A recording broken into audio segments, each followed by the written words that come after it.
Hello दोस्तों, PW only IAS के इस यूट्यूब चैनल पे आप सबका स्वागत है। और एनसीईआरटी की सीरीज में आज क्लास 9th का लास्ट चैप्टर यानी 12वां चैप्टर, जिसका नाम खाद्य संसाधनों में सुधार है, उसे आज हम लोग देखेंगे। इंपॉर्टेंट चैप्टर है ये भी।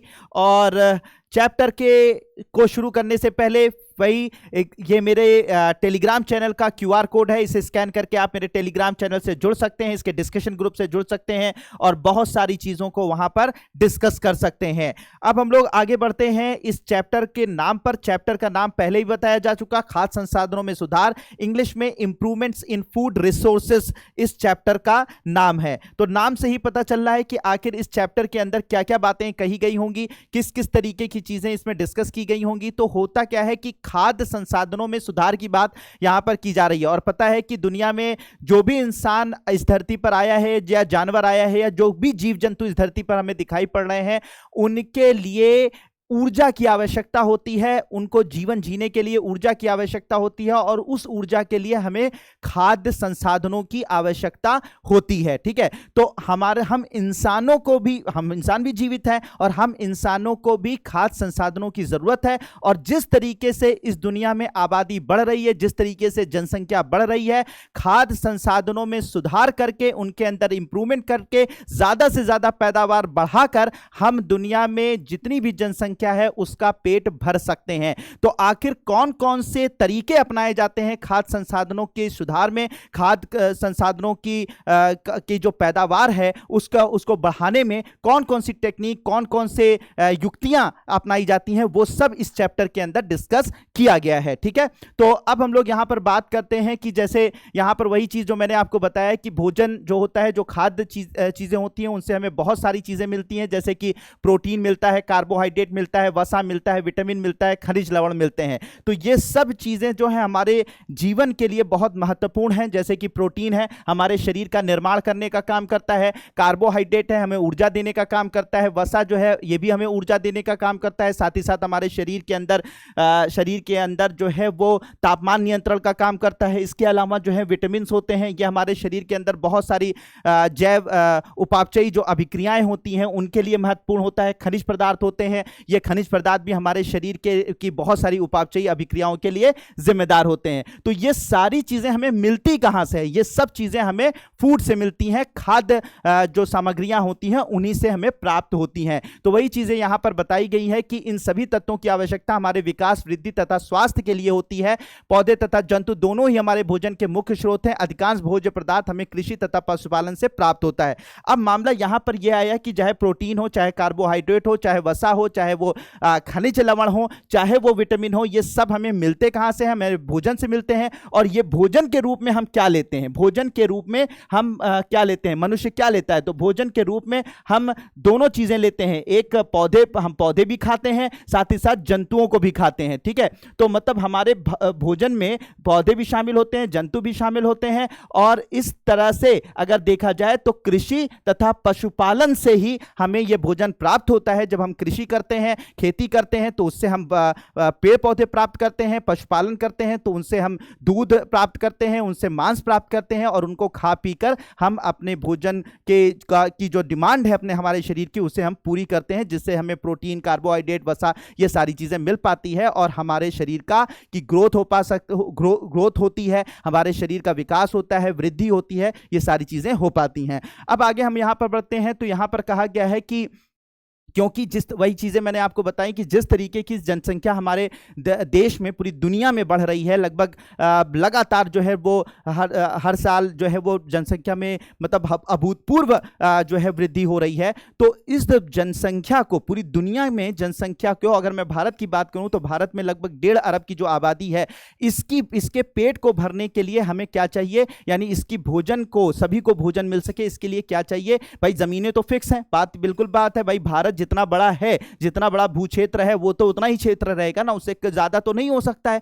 ठीक है, उससे ज्यादा तो भू क्षेत्र वही है, लेकिन आबादी जो है वो लगातार हर साल जो है वो बड़ी तेजी से बढ़ रही है। तो सबकी भोजन की जरूरत को पूरा करने के लिए हम भू क्षेत्र को तो नहीं बढ़ा सकते। हाँ, इस कृषि या पशुपालन में कुछ ऐसी युक्तियां अपना सकते हैं जिसकी मदद से हम उसी भू क्षेत्र के अंदर, वो जो लिमिटेड क्षेत्र है, लिमिटेड एरिया है, उसी के अंदर हम कुछ ऐसा उत्पादन कर सकते हैं, इतना ज्यादा उत्पादन कर सकते हैं कि सबका पेट भरा जा सके। तो यही चीज यहां पर डिस्कस की गई है और इस चीज का हमें ख्याल रखना पड़ेगा। ठीक है, हम सिर्फ इंप्रूवमेंट ही नहीं करेंगे, हम ये नहीं करेंगे कि सिर्फ एक क्षेत्र में हम नई नई युक्तियां, नई नई टेक्नोलॉजी, नई नई तकनीक अपनाकर हम जो है वो बहुत ज्यादा उत्पादन बढ़ा दें। उत्पादन तो हम बढ़ाएं, लेकिन हमें यहां पर एक और चीज ख्याल रखनी पड़ेगी कि भू क्षेत्र अगर सीमित है तो उसमें आप उत्पादन को बढ़ाने के लिए नई नई युक्तियां अपनाएंगे, नई नई तकनीक अपनाएंगे तो बढ़ाइए, लेकिन साथ ही साथ आप इस बात का भी ख्याल रखिए कि पर्यावरण भी डिस्टर्ब नहीं होना चाहिए। क्योंकि अगर पर्यावरण डिस्टर्ब हो गया, अगर पर्यावरण को नुकसान पहुंच गया, आपने पैदावार तो बढ़ा दी लेकिन अगर पर्यावरण नुकसान में आ गया तो यह धरती का विनाश हो जाएगा।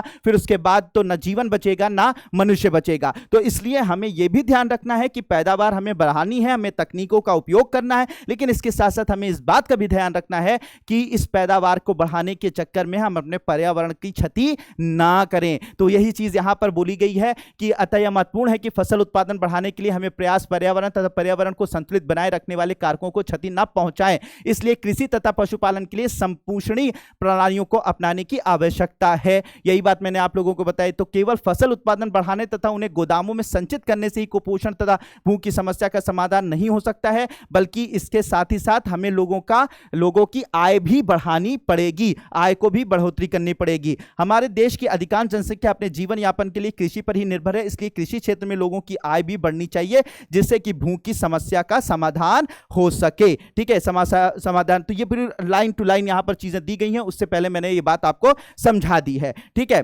अब बात यहां पर ये हो जाती है कि सर ठीक है ये सारी चीजें हैं, तो अब सर ये जो किस आपने कहा कि हमें उत्पादन भी बढ़ाना है, सबका पेट भरना है, सबका भरण पोषण करना है, ये तो करना है, साथ ही साथ हमें जो है पर्यावरण का भी ध्यान देना है। तो आखिर क्या चीजें हम ऐसा करें, क्या चीजें की जाएं, या क्या चीजें की जा रही हैं, या क्या चीजें की गई हैं उत्पादन को बढ़ाने के लिए, वो सब चीजें यहां पर हम लोग आगे चैप्टर में देखने जा रहे हैं। तो सबसे पहले जैसे फसल उत्पादन में उन्नति, ठीक है, फसल उत्पादन में उन्होंने उन्नति की बात करी है, तो उन्होंने बताया है कि हमें अलग अलग सोर्सेज से, सबसे पहले तो यहां पर इन्होंने बताया है कि अलग अलग सोर्सेज से हमें क्या क्या मिलता है। तो ये बात आपको याद रखने वाली चीजें होती हैं, कम से कम अपनी जनरल नॉलेज के लिए भी याद रखने की जरूरत होती है, और साथ ही साथ एग्जाम के लिए भी आपको याद करने की जरूरत होती है कि कौन, जैसे मैंने आपको बताया था कि हमें कुछ भोजन से प्रोटीन मिलता है, कुछ भोजन से हमें कार्बोहाइड्रेट मिलता है, कुछ भोजन से हमें जो है वो फैट यानी कि वसा मिलती है। तो कौन कौन से ऐसी चीजें होती हैं जहां से हमें ये चीजें मिलती हैं,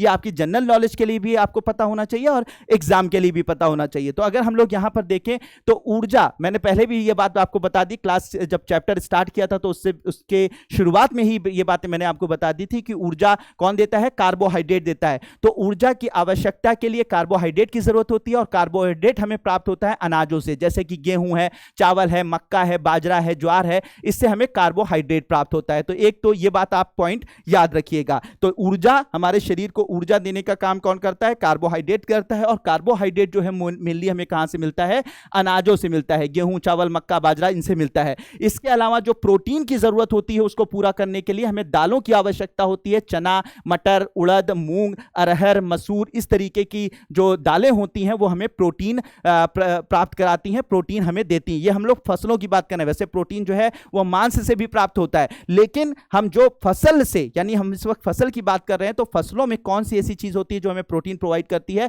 तो वो ये चना, मटर, उड़द, मूंग, अरहर, मसूर, प्रोटीन, ये प्रोटीन के स्रोत होते हैं। और प्रोटीन क्या होता है, हमारी बॉडी को बिल्डअप करने का काम करता है, हमारे शरीर को बनाने का काम करता है। ठीक है, इसके अलावा वसा जो प्राप्त होती है, वसा वो तेल वाली चीजों से प्राप्त होती है। ठीक है, वे तेल वाली जैसे सोयाबीन, मूंगफली, तिल, अरंड, सरसों, अलसी, सूरजमुखी, इनसे हमें क्या होता है, आवश्यक वसा प्राप्त होती है। तो ये जो आपको कहां से कार्बोहाइड्रेट प्राप्त होता है, कहां से वसा प्राप्त होती है, कहां से प्रोटीन प्राप्त होती है, वो चीज यहां पर इस एनसीईआरटी की लाइंस में दिया हुआ है, ये आपको याद रखना चाहिए। इसके अलावा सब्जियां हैं, मसाले हैं, फल हैं, ये सब आपको क्या प्रोवाइड करते हैं, विटामिन देते हैं, खनिज लवण आपको प्रोवाइड करते हैं। ठीक है, और करते हैं। इसके अलावा बहुत सारी ऐसी फसलें जो कि हम नहीं खाते हैं, लेकिन जो हमारे जानवर हैं, जो हम पशुपालन करते हैं, उन पशुपालन में पशुओं के खाने के रूप में काम में लाई जाती हैं, जैसे कि चारा फसलें होती हैं, जैसे बरसीम होती है, जई होता है, सूडान घास होती है, ये सब जो होते हैं वो चारे के रूप में इनका उपयोग किया जाता है। तो कुछ हमें प्रोटीन देती हैं, कार्बोहाइड्रेट देती हैं, कुछ वसा देती हैं, कुछ खनिज लवण देती हैं, कुछ हमें जो है विटामिन देती हैं, और कुछ हमारे पशु पालन के लिए चारे का काम करती हैं, ये सब फसलें कहलाती हैं। ठीक है, अब बात होता है कि जो फसलें हम लोग उगाते हैं उनमें बहुत सारे भौतिक कारण होते हैं जो कि फसलों के उत्पादन के लिए जिम्मेदार होते हैं। ठीक है, कि सबसे बड़ी बात यह होती है कि कितना उस जगह पर जहां पर हम फसलें उगा रहे हैं वहां पर पानी की जरूरत, उन फसलों की पानी की जरूरत पूरी हो रही कि नहीं हो रही है। ठीक है, साथ ही साथ वहां पर साल भर जो है वो धूप जो है वो सही से पहुंच मिलती है कि नहीं, जिस एरिया में भी हम उगा रहे हैं कोई कुछ विशेष फसलें, तो वहां पर साल भर में कितने दिनों तक लगातार सूरज की रोशनी हमें मिल पाती है, पानी मिल पाता है कि नहीं मिल पाता है, जमीन के अंदर खनिज लवण मौजूद है कि नहीं मौजूद है। तो हर चीज पर डिपेंड करता है फसल का उत्पादन। सिर्फ यही नहीं कि आपने कहीं पर भी कोई भी चीज अगर उगा दी तो ऐसा नहीं होगा, फसल का उत्पादन बहुत सारी चीजों पर डिपेंड करता है। तो वही चीज यहां पर इन्होंने बताई है कि जलवायु संबंधी परिस्थितियां होती हैं, तापमान होता है, दीप्तिकाल, दीप्तिकाल का मतलब फोटो पीरियड, यानी कि कितने समय के लिए सूर्य का प्रकाश उस एरिया में पड़ता है साल भर के अंदर। ठीक है, इसे फोटो दीप्तिकाल के रूप में कहते हैं। तो दीप्तिकाल, यही बात बताई गई है, दीप्तिकाल सूर्य प्रकाश के काल से संबंधित होता है। पौधों में पुष्पन तथा वृद्धि सूर्य प्रकाश पर निर्भर करती है। इंपॉर्टेंट पॉइंट नोट कर लीजिए, बहुत इंपॉर्टेंट पॉइंट है। तो सूर्य के प्रकाश पर निर्भर करती है। तो दीप्तिकाल क्या होता है? दीप्तिकाल का मतलब यह होता है कि सूर्य का प्रकाश उस पर्टिकुलर एरिया में कितने दिनों तक, कब तक पड़ता है, उसे उसका दीप्ति काल के नाम से जानते हैं। अब बात यहां पर कुछ बातें कही जा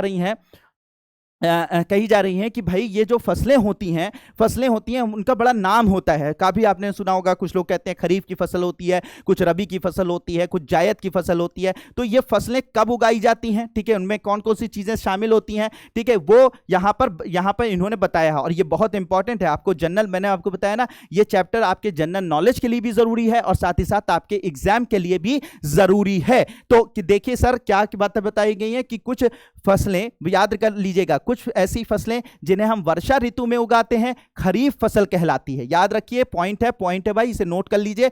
कुछ ऐसी फसलें जिन्हें हम वर्षा ऋतु में उगाते हैं खरीफ फसल कहलाती है, जो जून से आरंभ होकर अक्टूबर मास तक होती है।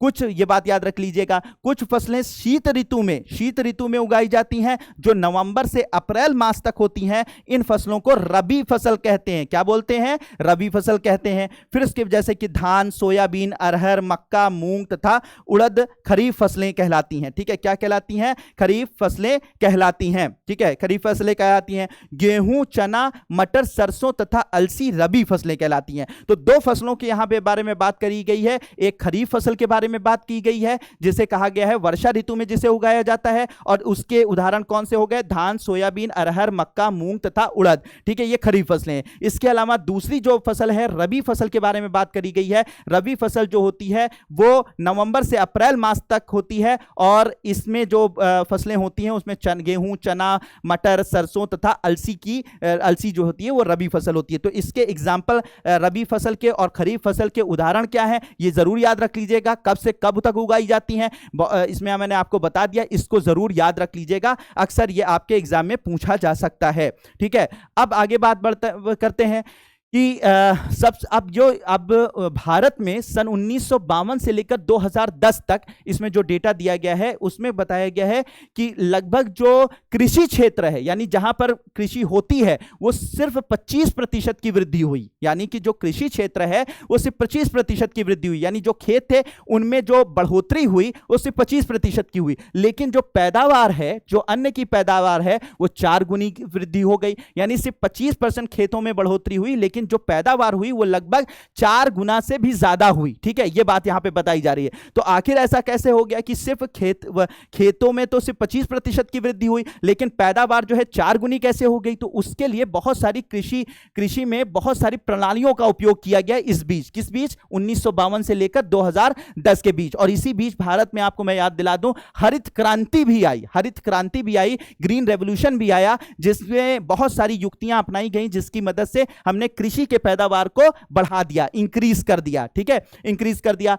अब इसमें कौन कौन सी इसमें जो अगर देखें तो इसमें जो ये सारी जो प्रणालियां अपनाई गई थी उनको 3 चरणों में बांटा गया है। जैसे सबसे पहले बीज का चुनना, सबसे पहले बीज को चुना जाता था, अच्छे बीजों को चुना जाता था, जो ज्यादा से ज्यादा पैदावार दे सके उन बीजों को चुना जाता था।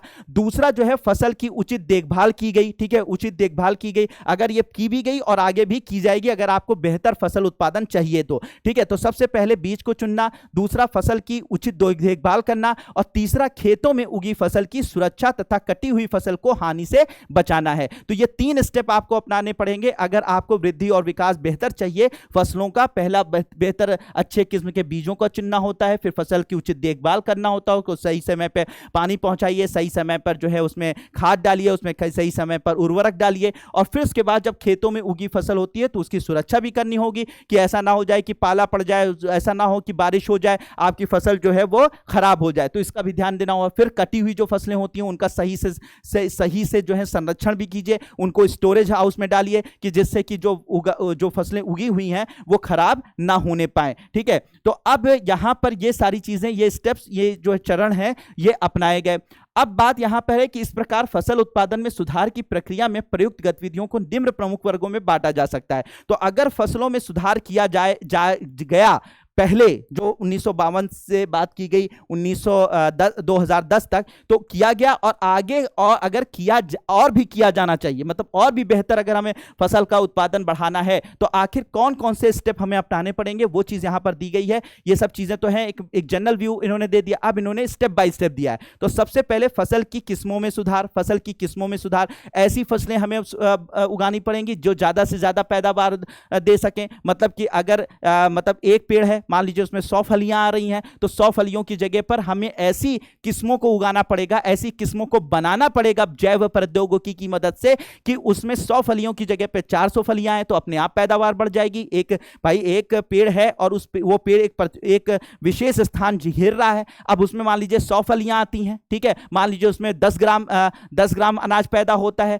तो अगर उसी जगह पर अगर हम ऐसी फसलों का उत्पादन करें, ऐसी बायोटेक्नोलॉजी की मदद से या फिर अन्य युक्तियों की मदद से एक ऐसे बीज को वहां पर डाल दें जो कि 100 की जगह पर 10 ग्राम की जगह पर 50 ग्राम जो है वो फसल का उत्पादन करे, 50 ग्राम जो है वो अनाज उगाए, तो फिर क्या होगा कि वो बेहतर हो जाएगा। तो हमें ऐसे बीजों का चुनाव करना है, ऐसी तकनीकों का उपयोग करना है जिसमें फसल की अच्छी किस्म की फसलों का यूज करना है, ऐसे बीजों का यूज करना है जिसकी किस्में अच्छी हों। दूसरा, फसल उत्पादन प्रबंधन करना है, और दूसरा मतलब जो फसल उत्पादन हो जाता है उसका प्रबंधन करना है, फिर फसल सुरक्षा प्रबंधन करना है। तो जो चीज यहां पर दी हुई थी उसी को स्टेप बाय स्टेप यहां पर दिया हुआ है कि आपको ये सारे स्टेप अपनाने पड़ेंगे, तभी जो है वो फसलों में सुधार किया जा सकता है। जो चीज यहां पर दी गई है वही चीज इन्होंने स्टेप बाय स्टेप बताया है, और आगे उसको और डिटेल में एनसीईआरटी में डिस्कस किया गया है कि आखिर आप कैसे फसल की किस्मों में सुधार करेंगे, फसल उत्पादन प्रबंधन कैसे करेंगे और फसल सुरक्षा प्रबंधन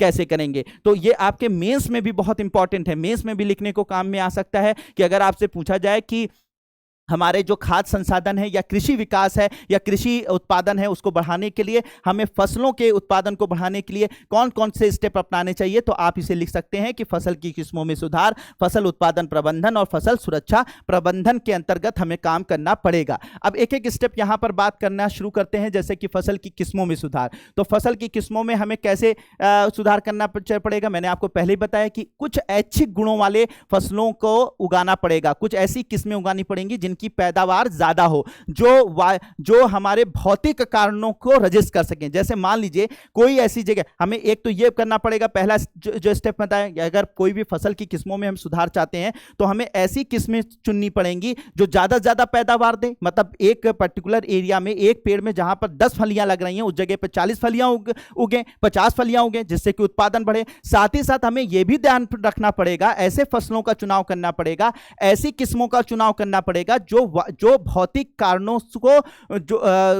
कारणों से भी प्रभावित ना हो, जो मतलब ऐसे भौतिक कारणों से प्रभावित ना हो जो कि वहां पर कमी हो जाए। मान लीजिए कि इसको एग्जांपल के तौर पर कि कोई जगह है जहां पर पानी हर साल सूखा पड़ता है, पानी उतनी अवेलेबिलिटी नहीं होती है। जैसे कि मान लीजिए हम लोगों का बुंदेलखंड एरिया, अगर नॉर्थ इंडिया की बात करें तो बुंदेलखंड एरिया में पानी की अक्सर कमी पाई जाती है। तो हमें ऐसे, और वहां पे मान लीजिए हमें चावल उगाना है, चावल को पानी की आवश्यकता होती है, धान जिसे आप लोग बोलते हैं, तो धान की पानी पानी की आवश्यकता होती है, लेकिन अब धान वहां उगना भी जरूरी है वहां के लोगों के लिए, और लेकिन वहां पे पानी की कमी भी है। तो हमें ऐसे धान की किस्म का चुनाव करना पड़ेगा जिससे कि वो कम से कम पानी का उपयोग करके भी वहां पर उग जाए और अपना उत्पादन भरपूर मात्रा में दे दे। तो हमें सिर्फ पैदावार बढ़ाने वाली किस्मों की जरूरत नहीं होगी, बल्कि ऐसी भी किस्मों की जरूरत होगी जो भौतिक कारणों से प्रभावित ज्यादा ना हो। ठीक है, तो ये सारी चीजें हमें ध्यान देनी पड़ेगी। तो यही बात बताई गई कि फसल की किस्मों में ऐच्छिक गुणों को संकरण द्वारा, अच्छा मतलब ये सारी चीजें। अब ये जो ऐच्छिक गुण होंगे उनको कैसे अपनाया जा सकता है, मतलब ये कैसे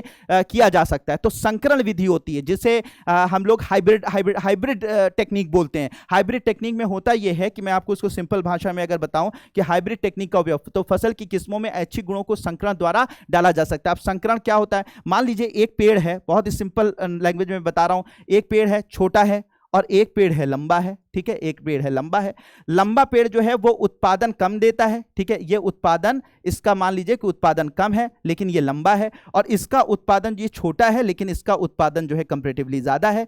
तो हमने क्या किया कि इसके जो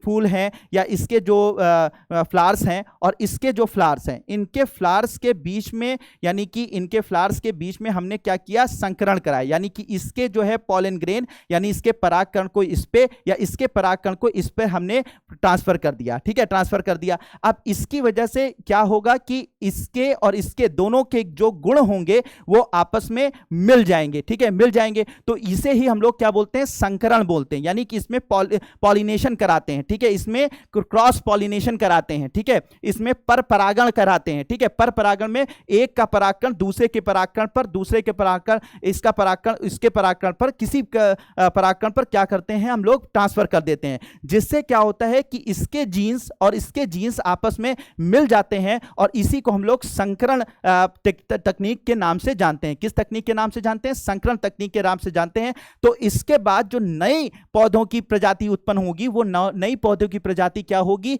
कि उसके अंदर दोनों अच्छे अच्छे गुण आ सकते हैं। पहला, वो लंबा भी हो सकता है और इसकी तरीके से ज्यादा उत्पादन भी कर सकता है। तो जो नई प्रजाति आई, अच्छा ऐसा जरूरी नहीं कि आप हमेशा ऐसा ही हो जाए। ठीक है, मतलब आपने संकरण कराया दो प्रजातियों के बीच में, तो आप जो ऐच्छिक मतलब कह सकते हैं कि जो भी उसकी क्वालिटी चाहते हैं वो ऐसा हो ही जाए, ऐसा पॉसिबल, ऐसा हमेशा नहीं होता है। ठीक है, आपके साथ हमेशा फेलियर के चांसेस भी बने रहते हैं कि मान लीजिए दो प्रजातियों को आपने, अलग अलग प्रजातियों को आपने संकरण कराया, और संकरण कराने के बाद आप ऐसा भी हो सकता है कि उसका निगेटिव भी हो सकता है। तो कोई बात नहीं, निगेटिव होगा। अगर कोई ऐसी प्रजाति बन गई जो हमारे फायदे की नहीं है तो हम उसे डिस्पोज कर देंगे, खत्म कर देंगे। लेकिन ये जब हम एक्सपेरिमेंट करते हैं तो फिर कभी कभी इस एक्सपेरिमेंट में संकरण की प्रक्रिया में क्या होता है, कुछ ऐसी प्रजातियां मिल जाती हैं जो हमारे लिए बेहतरीन साबित होती हैं। जैसे मान लीजिए कि हमने इसका उत्पादन ज्यादा करता है लेकिन छोटा है, इसका उत्पादन कम करता है लेकिन ये लंबा है। तो हमने जब इन दोनों को संकरण करा दिया तो संकरण कराने से क्या हो गया, नई प्रजाति आ गई। ये जो नई प्रजाति हो गई,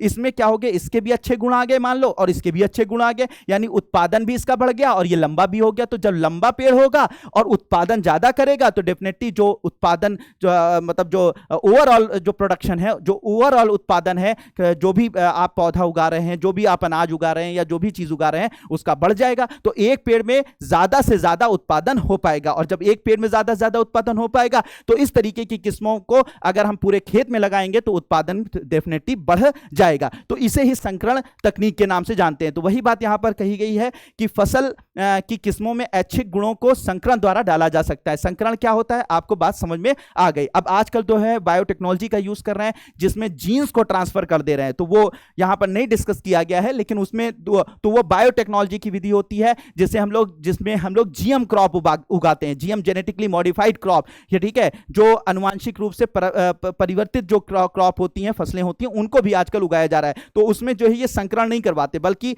एक पौधे के जीन को दूसरे के पौधे के जीन के अंदर ट्रांसफर कर देते हैं, जिससे कि इस पौधे के अंदर जो गुण हैं वो तो रहेंगे ही, साथ ही साथ दूसरे पौधे के गुण भी उसके अंदर आ जाएंगे। यानी कि उसके डीएनए को, उसके जीन को, एक पौधे के जीन को या डीएनए को दूसरे पौधे में ट्रांसफर करके एक नए प्रकार के पौधे को उत्पन्न करते हैं। तो इस तरीके के जो पौधे उत्पन्न किए जाते हैं, पैदा किए जाते हैं, उन्हें हम लोग क्या बोलते हैं, जीएम क्रॉप बोलते हैं, जेनेटिकली मॉडिफाइड क्रॉप, या आनुवांशिक रूप से रूपांतरित फसलें कहा जाता है। तो आजकल वो भी तकनीक आ गई है लेकिन यहां पर डिस्कस नहीं की है। जैसे आजकल DMH11 की बात की जा रही है, धारा मस्टर्ड हाइब्रिड यानी कि सरसों की एक प्रजाति बनाई गई है, GM क्रॉप बनाई गई है, उसके बारे में बात की जा रही है। इसके अलावा BT कॉटन है, BT ब्रिंजल है, ये सब जो है नाम GM क्रॉप के आप लोगों ने सुने होंगे, तो उसके बारे में मैं बात कर, लेकिन यहां पर इन्होंने डिस्कस नहीं किया, मैंने अपनी तरफ से आपको ऐड ऑन कर दिया। वो भी फसलों को, यानी कि जो बायोटेक्नोलॉजी की मदद से, जैव प्रौद्योगिकी की मदद से जो फसलों पर ये प्रयोग किए जा रहे हैं, एक जीन दूसरे पौधे में ट्रांसफर किया जाता है, इसकी मदद से भी पैदावार को बढ़ाया जा सकता है। ठीक है, इस टेक्निक से भी पैदावार को बढ़ाया जा सकता है, यानी जेनेटिकली मॉडिफाइड जो क्रॉप्स हैं इनसे भी पैदावार को क्रॉप हैं वो भी पैदावार को बढ़ाने में महत्वपूर्ण भूमिका निभा रही हैं। अब बात होती है ये संकरण अंतर किस्मी, विभिन्न किस्मों में, अंतर स्पीसीज एक ही जीनस के दो विभिन्न स्पीसीजों में, अथवा अंतरावंशी विभिन्न जेनरा में हो सकता है। मतलब ये जो संकरण है अलग अलग जगहों पर अलग अलग तरीके से हो सकता है। फसल सुधार की दूसरी विधि ऐसी है जो ऐच्छिक गुणों वाले जीन का डालना, इसके परिणाम स्वरूप अनुवांशिकी रूपांतरित फसल प्राप्त होती है। ये देखिए, ये दे दिया इन्होंने, ठीक है, ये दे दिया, मैंने सोचा शायद ये लाइन इन्होंने ऐड कर दिया इस लाइन को, बहुत अच्छी बात है जो मैंने बताया। मतलब पहली विधि तो हो गई संकरण की, आपको पता चल गई इसमें क्या होता है, इसके जो पॉलन ग्रेन होते हैं, इसके जो परागकण होते हैं दूसरे में ट्रांसफर किए जाते हैं। और दूसरा जो तरीका होता है फसल सुधार में, जिसे हम लोग अभी मैं बात कर रहा था, समझा रहा था आपको, अनुवांशिकी रूपांतरित फसलें, इसमें क्या किया जाता है, जीनों को ट्रांसफर किया जाता है, DNA को ट्रांसफर किया जाता है। तो इसमें क्या डिफरेंस है, इसमें आप पराग कण जो पीले पीले आपने देखे होंगे फूलों में लगे होते हैं ना पराग कण, ठीक है, उन पराग कणों को ट्रांसफर किया जाता है, और यहां पर जो अनुवांशिकी रूपांतरित फसलें होती हैं इसमें DNA को ट्रांसफर किया जाता है, जीन को ट्रांसफर किया जाता है। तो यह डिफरेंस होता है, इसमें DNA ट्रांसफर और यहां पर पॉलन ग्रेन को ट्रांसफर किया जाता है। लेकिन दोनों की मदद से क्या होता है, पैदावार को बढ़ाया जा सकता है, प्रोडक्शन को बढ़ाया जा सकता है। होप कि यह बात आप लोगों को समझ में आ गई होगी। तो मतलब यह है कि बेहतर बीज यानी फसल की किस्मों में सुधार के लिए आप संकरण विधि का उपयोग कर सकते हैं या अनुवांशिकी रूपांतरित फसलों का उपयोग यहां पर कर सकते हैं, जिससे कि अच्छे से अच्छे बीज आ जाए और उन बीजों का उपयोग करके आप क्या करें कि उत्पादन को बढ़ा लें। ठीक है, उत्पादन को बढ़ा लें। इसके अलावा बहुत सारी चीजें जो है वो और भी चीजों पर डिपेंड करती हैं, सिर्फ बीज पर डिपेंड नहीं। बीज तो बहुत अच्छा आपने दे दिया, बहुत अच्छा बीज आ गया, बहुत अच्छा उत्पादन करता है, लेकिन अन्य जो भौतिक कारण है अगर वो सही से काम नहीं करेंगे तो भी आपका काम नहीं चलेगा। ठीक है, तब भी उत्पादन प्रभावित होगा। तो कृषि प्रणालियां तथा फसल उत्पादन मौसम, मिट्टी की गुणवत्ता तथा पानी की उपलब्धता पर भी निर्भर करते हैं। ठीक है, मतलब सिर्फ वही नहीं कि बीज पर निर्भर करते हैं। ठीक है, किस पर निर्भर करते हैं, मौसम, मिट्टी की गुणवत्ता तथा पानी की उपलब्धता पर भी निर्भर करते हैं। ऐसी किस्में अधिक उपयोगी हैं जो विविध जलवायु परिस्थितियों में भी उग सकें। इसी प्रकार ऐसी किस्में बनाई गई हैं जो उच्च लवणीय मिट्टी में भी उग सकें। मतलब यह है कि सिर्फ बीज उत्पादन कर रही है तो बड़ी बात नहीं है। मैंने वो बात पहले भी डिस्कस कर दी कि मान लीजिए कहीं पर वो वाली जो आपको मैंने बुंदेलखंड वाला एग्जाम्पल दिया, वही चीज यहां पर बताई गई कि अगर कम पानी वाली जगह है तो वहां पर भी हम ऐसी किस्में धान की हम ले आए जो कम पानी में भी उग सकें।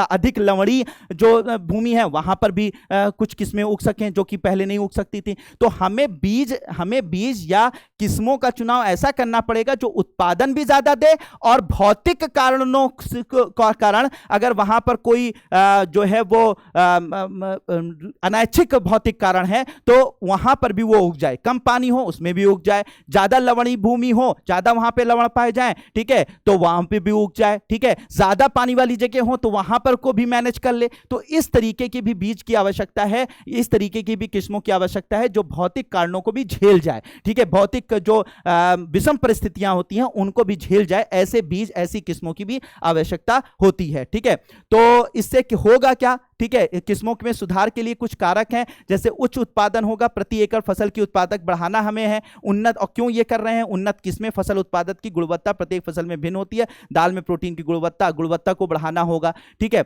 अब बात यहां पर कर रहे हैं कि किस्मों में सुधार के लिए कुछ कारक हैं। ठीक है, उच्च उत्पादन वाला होना चाहिए, ठीक है, उन्नत किस्में होनी चाहिए, बेहतर किस्में होनी चाहिए। ज्यादा से ज्यादा मान लीजिए कोई दाल आप दाल उपयोग में ला रहे हैं, दाल उत्पादित कर रहे हैं, तो उसमें प्रोटीन जो है वो अच्छे किस्म की हो। ठीक है, ज्यादा अच्छी प्रोटीन हो, ज्यादा प्रोटीन हो, ठीक है, इस तरीके से हम लोग क्या करें, उन्नत किस्में उगाएं। इसके अलावा जैविक तथा अजैविक प्रतिरोधकता, वो बात मैंने आपको बता दी कि सूखे में भी काम कर जाए, क्षारता में भी काम कर जाए, मतलब ऐसी फसलें, हमें ऐसी किस्मों की आवश्यकता है जो सूखे में भी उग सकें, क्षारता में भी उग सकें, जल क्रांति यानी कि बहुत ज्यादा जल भराव हो तो वहां पर भी, वहां उस परिस्थिति को भी झेल जाएं, ठीक है, गर्मी, ठंड तथा पाला को भी झेल जाएं, ऐसी किस्मों की भी हमें आवश्यकता है। सिर्फ यही नहीं कि सिर्फ वो सब पहले हम लोगों ने डिस्कस कर लिया।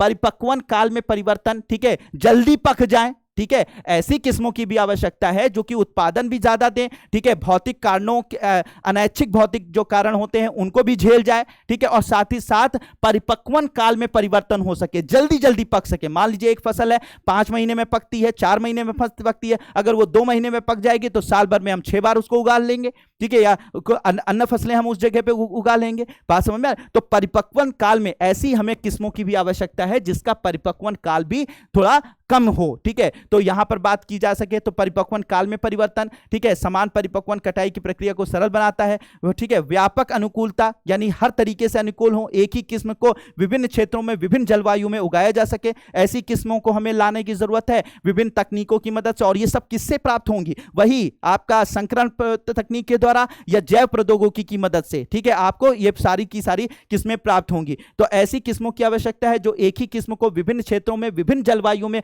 उगाया जा सके। मतलब कि ऐसा ना हो कि ये सीड जो है सिर्फ बुंदेलखंड में उगेगा, नहीं भैया, इसको अगर आप चाहें तो आप जो है वो उड़ीसा में भी उगा लीजिए और आप चाहें तो साउथ इंडिया में भी उगा लीजिए। तो हमें एक ऐसी, क्योंकि एक विशेष किस्म को बनाने में बहुत ज्यादा पैसा खर्च होगा, रिसर्च में पैसा खर्च होगा, उसको उत्पादित करने में खर्च होगा। तो उस उत्पादन को बेहतर बनाने के लिए मतलब तो हमें रिसर्च में पैसा लगाना है, लेकिन ऐसा करना है कि जिससे कि हम ऐसा सीड बना लें, ऐसा बेहतर प्रजाति बना लें जिसको हम मल्टीपल जगहों पर उगा सकें। ऐसा ना हो कि उड़ीसा के लिए अलग हम फसल की किस्मों का बीज बनाएं या दूसरे जगहों के बुंदेलखंड के लिए अलग बनाएं। तो ऐसी हमें फसलों का कह सकते हैं कि किस्मों की जरूरत है जहां पर जो अलग अलग जलवायु में उगाई जा सकें। ऐच्छिक सस्य विज्ञान गुण, और ऐच्छिक सस्य विज्ञान गुण का मतलब यह होता है चारे वाली फसलों के लिए लंबी तथा सघन शाखाएं ऐच्छिक गुण हैं। अनाज के लिए बौने पौधे उपयोग, ताकि इन फसलों को उगाने के लिए कम पोषकों की आवश्यकता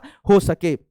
मतलब अलग अलग जरूरत के हिसाब से, जैसे अगर चारे की फसल है तो थोड़ा लंबी होनी चाहिए, अगर वो कह सकते हैं कि अगर मान लीजिए कि खाद्य फसलें हैं तो वो थोड़ा सा छोटी हों तो उसमें कम से कम जगह पर वो उग सकें। तो उसके लिए ऐसी भी हमें किस्मों की आवश्यकता है जो ऐच्छिक सस्य विज्ञान गुण जिसके अंदर हो, मतलब कि जो उसके लिए जरूरत हो, जैसी फसल हो उसी हिसाब का उसके अंदर गुण मौजूद हो। तो ये सब चीजें यहां पर बताई गई हैं कि हमें इन सब जो तकनीकों का उपयोग करना है, ठीक है, अच्छे चीजों का उपयोग करना है, उसमें क्या उसका मतलब उसमें क्या अच्छी चीजें होनी चाहिए, मतलब वो किस टाइप में हमारे पर्यावरण के साथ या हमारे जो उत्पादन क्षमता के साथ कैसे उसको मतलब उसको कह सकते हैं ना कि उसको मेल मिलाप उसका किया जा सके। अब बात यहां पर आती है फसल, अब दूसरा पॉइंट आ जाता है फसल उत्पादन प्रबंधन।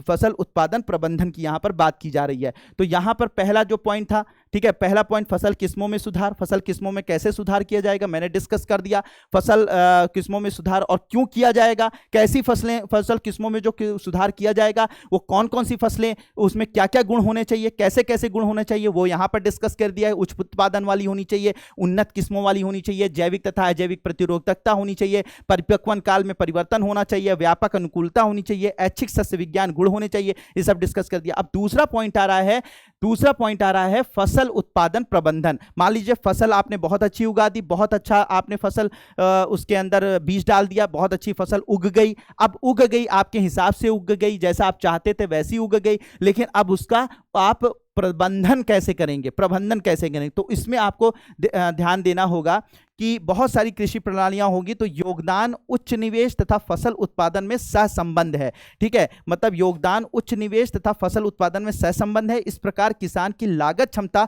फसल तंत्र तथा उत्पादन प्रणालियों का निर्धारण करती है। इसलिए उत्पादन प्रणालियां भी विभिन्न स्तर की हो सकती हैं। बिना लागत उत्पादन, अल्प लागत उत्पादन तथा अधिक लागत उत्पादन प्रणालियां इनमें सम्मिलित हैं। मतलब क्या है कि अगर किसी भी मतलब हमें कोशिश ये करनी चाहिए, इनका कहना है कि खेती तो आप कर रहे हैं, ठीक है, अच्छा बीज तो लेकर आए, लेकिन हमें यह भी ध्यान देना होगा कि ऐसा प्रबंधन हम करें जिसमें क्या हो जाए कि हमें जो उत्पादन हो वो कम से कम पैसों में, कम से ज्यादा उसमें इन्वेस्टमेंट की जरूरत ना हो। पता लगा पैदावार तो आप बहुत अच्छी हो रही है, लेकिन आपने इन्वेस्टमेंट इतना ज्यादा कर दिया है, इतना ज्यादा आपने उसके अंदर पैसे लगा दिए हैं कि आपको उतना फायदा ना हुआ, किसान को उतना फायदा ना हुआ। तो इस तरीके से अगर हम लोग देखें तो उत्पादन प्रणालियों में विभिन्न स्तर की हो सकती हैं। जैसे बिना लागत उत्पादन होता है, कुछ कुछ कम पैसे लगाकर जो है वो उत्पादन किया जाता है, और कुछ ऐसी फसलें होती हैं जिनको अधिक पैसे लगाकर उत्पादन किया जाता है। तो अब इसके लिए क्या करना पड़ेगा कि इसके लिए हमें क्या करना पड़ेगा,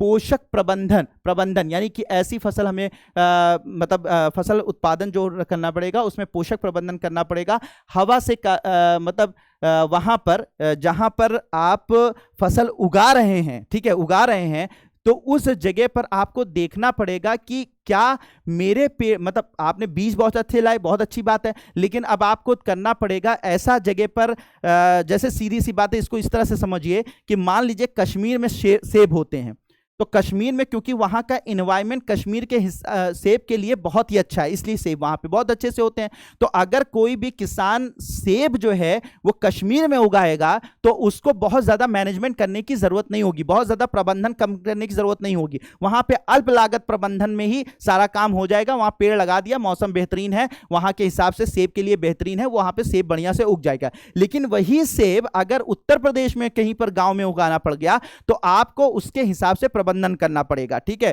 वहां उसके हिसाब से मिट्टी बनानी पड़ेगी, उसके हिसाब से एनवायरनमेंट देना पड़ेगा, उसके हिसाब से उसको समय समय पर जो है वो खाद पानी देना पड़ेगा, सब कुछ देना पड़ेगा, तब जाकर वो उगेगा। तो इसमें क्या होगा, आपको इन्वेस्टमेंट ज्यादा लग जाएगा, इसमें लागत ज्यादा लग जाएगी। तो पता लगा सेब यहां पे भी फला, कश्मीर में भी फला, लेकिन सेब कश्मीर में फला वहां पे सारी इन्वायरमेंटल कंडीशन उसके हिसाब से थी, तो वहां पे लागत कम लगी और उत्पादन ज्यादा हुआ। यहां पर उत्पादन हुआ लेकिन लागत ज्यादा हो गई। तो इस तरह से भी हमें नहीं करना है, हमें क्या करना है, ऐसा इन्वायरमेंट के हिसाब से मैनेज करना है चीजें कि लागत जो है वो कम से कम लागत में ज्यादा से ज्यादा उत्पादन हो सके, वरना फायदा क्या होगा। होप कि ये बात आपको समझ में आ गई होगी। तो आपको अगर तो वही चीज फसल उत्पादन प्रबंधन में देखना है, सबसे पहले पोषक प्रबंधन। पोषक प्रबंधन का मतलब यह हो जाता है कि आपको जब कोई फसल उगानी है तो यह देखना है कि हमारे फसलों को पोषण बढ़िया मिलेगा कि नहीं मिलेगा, बेहतर उनको खाद पानी या हवा ऑक्सीजन जो भी उनकी जरूरतें होती हैं उन पौधों के लिए वो सही बढ़िया से मिल पाएंगी कि नहीं मिल पाएंगी। वही पौधे हम अपने एरिया में उगाएं, हमारे एरिया में जो पौधे उगते हैं बढ़िया से, उनके लिए एनवायरमेंटल कंडीशन बढ़िया है तो वही आप उगाएं। तो जैसे वही बात यहां पे कही गई है कि हवा से कार्बन तथा ऑक्सीजन, पानी से हाइड्रोजन तथा ऑक्सीजन एवं शेष अन्य पोषक पदार्थ मिट्टी से प्राप्त होते हैं। इन पोषकों में से कुछ भी अधिक मात्रा चाहिए इसलिए इन्हें वृहद पोषक कहते हैं। शेष पोषकों की आवश्यकता कम मात्रा में होती है इसलिए इन्हें सूक्ष्म पोषक। मतलब यहां पर ये इन्होंने बताया है कि हवा से कार्बन मिलती है, ठीक है, और ऑक्सीजन मिलती है, पानी से हाइड्रोजन मिलता है तथा ऑक्सीजन मिलती है, और शेष अन्य पोषक पदार्थ मिट्टी से प्राप्त हो जाते हैं। इन पोषकों को अधिक मात्रा चाहिए इसलिए वृहद पोषक कहते हैं। ये सब क्या है, वृहद पोषक है, कार्बन ऑक्सीजन हाइड्रोजन ऑक्सीजन वृहद पोषक है। शेष पोषक की आवश्यकता जो है कम मात्रा में होती है तो उन्हें क्या बोला जाता है, सूक्ष्म पोषक। जैसे कि मान लीजिए कि फास्फोरस है, ठीक है, मैग्नीशियम है, ठीक है, ये सब चीजों को भी पौधों की जरूरत होती है लेकिन कम मात्रा में जरूरत होती है तो उन्हें क्या बोलेंगे, सूक्ष्म पोषक कहेंगे। तो अब इन सब हमें देखना यह है कि जब हम कोई पौधे उगाएं, ठीक है, तो ये सारा जो पौधों की जरूरत है, कोई भी पौधा हम अगर उगा रहे हैं किसी क्षेत्र में तो हमें यह देखने की जरूरत है वहां पे उनकी पोषण, यानी कि वहां पे carbon oxygen nitrogen phosphorus potassium magnesium सब उनको सही ढंग से मिल रहा है कि नहीं मिल रहा है, क्योंकि ये सारे के सारे जो पोषक तत्व हैं उसके जनन के लिए आवश्यक हैं, वृद्धि के लिए आवश्यक हैं, उनके रोगों के प्रति जो है वो जो प्रतिरोध है उसके लिए ये आवश्यक हैं, ठीक है, आवश्यक है। तो अब कौन कौन से पोषक पदार्थ की आवश्यकता होती है, जैसे वही चीज जो उन्होंने वहां पे लिखी उसको इन्होंने चार्ट बना के दे दिया है। हवा से कार्बन ऑक्सीजन मिलती है, पानी से हाइड्रोजन ऑक्सीजन में। अच्छा, ये पूछा जा सकता है कहीं पर आपसे कि भाई कौन सी चीज पौधों को कहां से मिलती है, तो कार्बन ऑक्सीजन हवा से मिलती है, पानी जो है हाइड्रोजन से हाइड्रोजन ऑक्सीजन मिलती है, वृहद पोषक nitrogen phosphorus potassium calcium magnesium sulphur जो है वो मृदा से मिलते हैं। सूक्ष्म पोषक iron manganese boron zinc copper molybdenum chlorine जो है वो कहां से मिलते हैं, मृदा से मिलते हैं। तो ये वृहद पोषक हैं, ये सूक्ष्म पोषक हैं, ठीक है, जिनकी अधिक आवश्यकता होती है, जिनकी कम आवश्यकता होती है। पानी और ये सब की जरूरत तो है ही, बहुत ज्यादा जरूरत है, तो ये हवा और पानी से मिलते हैं, ठीक है। तो अब बात ये होती है कि ये पोषण जो मतलब आपने कोई फसल उगाने की कोशिश करी, फसल प्रबंधन किया, फसल उगा रहे हैं, बीज अच्छे डाल दिए, अब वहां पे फसल प्रबंधन कर रहे हैं, ठीक है, पोषक पदार्थों को आप दे रहे हैं, ठीक है, पोषक पदार्थों को आपको देना पड़ेगा या वहां पे इन्वायरमेंट पे मौजूद हो वो सारी चीजें, तो उसको और अच्छे से कैसे दे सकते हैं, ठीक है, तो उसको अच्छे से देने के लिए इन पोषक पदार्थों को पौधों तक पहुंचाने के लिए आपको खाद की आवश्यकता होती है। अब ये खाद क्या होते हैं? खाद जो है मतलब इन पोषक पदार्थों को देने के लिए अपने पौधों को क्या देना होता है? ये किसके द्वारा देना होता है? खाद के द्वारा देना होता है। ये पोषक पदार्थ कैसे मिलते हैं उनको? खाद के द्वारा मिलते हैं। खाद क्या होता है? कार्बनिक पदार्थों की मात्रा अधिक होती है, यहाँ कार्बनिक पदार्थ इसमें ज्यादा होते हैं, ठीक है, केमिकल्स इसमें कम होते हैं, कार्बनिक ऑर्गेनिक मैटर ज्यादा होता है, या मिट्टी को अल्प मात्रा में पोषक प्रदान देते हैं। खाद को जंतुओं के अपशिष्ट तथा पौधों के कचरे के अपघटन से तैयार किया जाता है। खाद को जैसे कि गाय का गोबर है, भैंस का गोबर है, ठीक है, साथ ही साथ पौधे, सड़े गले जो पौधे हो जाते हैं तो उनसे खाद बनाई जाती है, और खाद को कहां पे डाल दिया जाता है? जहां आप फसल उगा रहे हैं वहां पे डाल दिया जाता है, जिससे ये सारे पोषक तत्व जिनकी कमी होती है पौधों में वो पूरे किए जा सकते हैं, ठीक है। खाद में कार्बनिक पदार्थों की अधिक मात्रा मिट्टी की संरचना में सुधार करती है। इसके कारण रेतीली मिट्टी में पानी को रखने की क्षमता बढ़ जाती है। याद रखिएगा, इंपॉर्टेंस ऑफ खाद है ये आपको क्या बताया जा रहा है? इंपॉर्टेंस ऑफ खाद का जो इंपॉर्टेंस है उसे बता रहे हैं। चिकनी मिट्टी में कार्बनिक पदार्थों की अधिक मात्रा पानी को निकालने में सहायता करती है, जिससे पानी एकत्रित नहीं होता। खाद के बनाने में हम जैविक कचरे का उपयोग करते हैं। तो क्या इसका उपयोग है खाद का? यह बात आपको समझ में आ गई होगी। ये कार्बनिक पदार्थ क्या करते हैं कि हमारी मिट्टी की संरचना को बेहतर करते हैं, साथ ही साथ पोषक पदार्थों की मात्रा को हमारे पौधे तक पहुंचाने का काम करते हैं, ठीक है, काम करते हैं। अब साथ ही साथ खाद की जो बनाने की प्रक्रिया में विभिन्न जैव पदार्थ के उपयोगों का आधार पर खाद को निम्न वर्गों में विभाजित किया। अब खाद कितने प्रकार की होती हैं उनको बताया गया है। पहला होता है कंपोस्ट तथा वर्मी कंपोस्ट खाद, ठीक है। खाद जो होती है उसका पहला प्रकार कौन सा होता है? कंपोस्ट तथा वर्मी कंपोस्ट खाद होती है।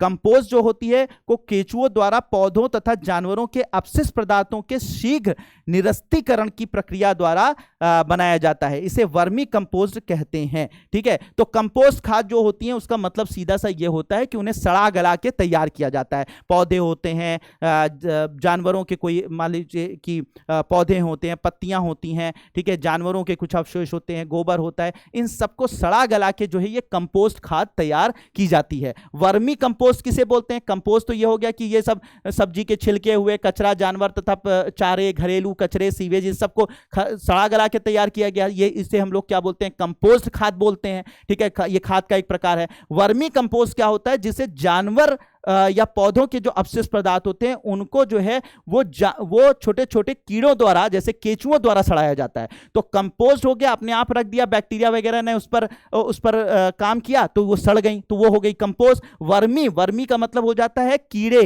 कीटों द्वारा, ठीक है, एक विशेष कीड़े द्वारा। तो जैसे मान लीजिए केचुआ एक तरीके का वर्म है, ठीक है, वर्म है, तो इस केचुए के द्वारा अगर कोई इस तरीके का चीजों को सड़ा गला के तैयार की गई खाद होती है तो उसे हम लोग क्या बोलते हैं? वर्मी कंपोस्ट खाद। तो कंपोस्ट खाद और वर्मी कंपोस्ट खाद मुझे लगता है आपको समझ में आ गई होगी। दूसरा होती है हरी खाद। हरी खाद में क्या होता है? जैसे कि ढैंचा होता है, पटसन होता है, ठीक है, पटसन होता है, और मूंग होती है, ठीक है, ग्वार होता है। ये सब पौधे जो हैं वो क्या किए जाते हैं? खेतों में पहले उगाए। जैसे मान लीजिए आप खेती करने जा रहे हैं, नेक्स्ट मंथ आपको मान लीजिए कोई भी चीज बोनी है, XYZ, मान लीजिए कि आपको गेहूं बोना है। अब गेहूं बोना है तो आपको मान लीजिए खेत में आपको लग रहा है कि पोषक पदार्थ कम हो गए हैं, आपको लग रहा है कि अब मुझे वहां पे खाद देने की जरूरत है। तो क्या किया जाता है कि मान लीजिए 1 महीने के बाद जो है आपको खेती करनी है, तो उससे पहले आप ये सब मूंग है, पटसन है, ग्वार है, ठीक है, सनई है, ठीक है, ढैंचा है, इस तरीके के पौधे होते हैं, उनको पहले उगा दिया जाता है। ये पौधे बहुत तेजी से उगते हैं और खूब सारे उग जाते, मतलब खूब जल्दी से उग जाते हैं। तो 1 महीने में ये सारे पौधे उग गए, ये जो मैंने आपको प्रकार बताया। जब उग गए, उगने के बाद क्या किया जाता है? इनको उसी खेत में ही काट दिया जाता है। जाता है, काट के गिरा दिया जाता है। अब गिरा दिया जाता है और इस पूरे खेत में पानी भर दिया जाता है। अब अगर पानी भर दिया जाता है तो पानी जब भरा रहता है और खेत में ये सारे के सारे पौधे जो हैं गिरे हुए होते हैं, उनमें पानी भर दिया जाता है तो ये सड़ने शुरू हो जाते हैं और फिर सड़ कर जो है वो खाद में बदल जाते हैं और खाद में बदलकर जो है वो हमारे उस जमीन की पोषक मात्रा को बढ़ा देते हैं और फाइनली जो है फिर नेक्स्ट मंथ हम जो भी फसल चाहे तो बो सकते हैं। तो इस तरीके की जो खाद होती है उसे हम हरी खाद के नाम से जानते हैं। ठीक है, ये क्या होता है, हरी खाद के नाम से जाते हैं। ठीक है, तो ये पौधे हरी खाद में परिवर्तित हो जाते हैं जो मिट्टी को नाइट्रोजन तथा फास्फोरस से परिपूर्ण करने में सहायक होते हैं। तो हरी खाद ये इस तरीके से की जाती है। तो हरी खाद मेनली नाइट्रोजन तथा फास्फोरस को परिपूर्ण करने में मदद करती है। फिर इसके अलावा आता है उर्वरक।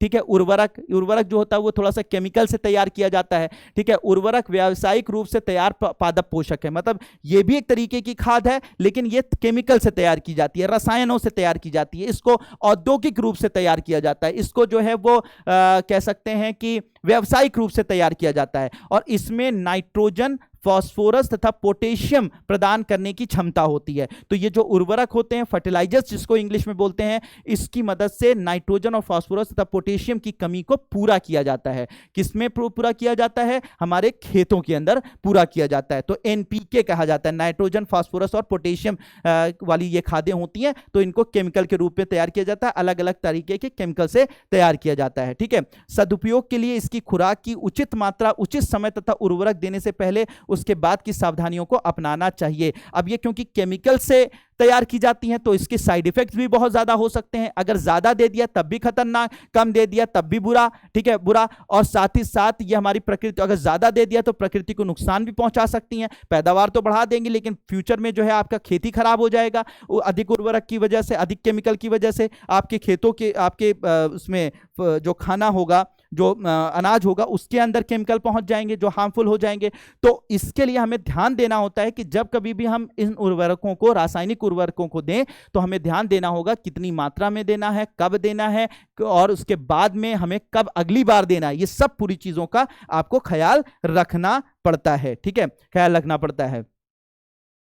अब अब उर्वरक यही मैंने बताया था कि उर्वरक की या अधिक मात्रा जल प्रदूषण का कारण बन सकती है। ठीक है, उर्वरक का सतत प्रयोग मिट्टी की उर्वरता को घटाता है क्योंकि कार्बनिक पदार्थ की पुनः पूर्ति नहीं हो पाती है तथा इससे सूक्ष्म जीवों एवं भूमिगत जीवों का जीवन चक्र अवरुद्ध हो जाता है। सूक्ष्म जीव वगैरह भी इससे प्रभावित होते हैं। इसलिए हमें ध्यान देना होगा कि उर्वरकों को हमें कब देना है, रासायनिक उर्वरकों को कब देना है और कितना देना है। ठीक है, तो वो बात मैंने आपको पहले ही बता दी। ठीक है, अब एक होता है कि भाई कार्बनिक खेती, आजकल काफी नाम चल रहा है ऑर्गेनिक फार्मिंग। तो ऑर्गेनिक फार्मिंग जो होती है, खेती करने की वह पद्धति है जिसमें रासायनिक उर्वरक, पीड़कनाशी, शाकनाशी का आदि का उपयोग बहुत कम या बिल्कुल नहीं होता है। तो ये आजकल काफी ट्रेंड में चल रहा है, ऑर्गेनिक फार्मिंग हम कर रहे हैं। ऑर्गेनिक फार्मिंग का मतलब है कि जिसमें रासायनिक जो कह सकते हैं आर्टिफिशियल तरीके से जो खादें तैयार की जा रही हैं, जो रासायनिक उर्वरक तैयार किए जा रहे हैं, या कीटनाशक दवाएं तैयार की जा रही हैं, या शाकनाशी यानी कि आपका जो खरपतवार नाशी जो होते हैं, उन जैसे केमिकल का जो यूज़ किया जा रहा है खेतों के अंदर खरपतवार को ख़त्म करने के लिए, या साथ ही साथ कीड़ों को मारने के लिए, या रासायनिक उर्वरकों का उपयोग करने के लिए। ठीक है, इनका कम से कम ही नहीं बल्कि बिल्कुल उपयोग ना किया जाए या बहुत कम उपयोग किया जाए, तो ऐसे जो खेती होती है उसे हम ऑर्गेनिक फार्मिंग या कार्बनिक फार्मिंग कहते हैं, जो पुराने जमाने से होती आई है, जब रसायनों का जो है निर्माण नहीं हुआ था, जब रसायनों की खोज नहीं हुई थी, तो उन्हें हम क्या बोलते हैं, ऑर्गेनिक फार्मिंग। तो ये बिल्कुल ऑर्गेनिक फॉर्म में होते हैं, क्योंकि भाई सीधी सी बात है, आप चाहे रासायनिक उर्वरक का उपयोग करें, चाहे आप जो है वो पेस्टिसाइड्स का उपयोग करें, ठीक है, शाकनाशी का उपयोग करें, ठीक है, खरपतवार नाशी का उपयोग करें, तो कोई भी केमिकल जब आप खेत में डालेंगे तो वो खेत में जाएगा, खेत से फिर पौधे में आएगा, पौधे से आपकी बॉडी में आएगा, आपकी बॉडी में भी कहीं ना कहीं हार्मफुल इफेक्ट वो दिखाएगा, प्रभाव दिखाएगा। तो इससे बचने के लिए, उन केमिकल के दुष्प्रभावों से बचने के लिए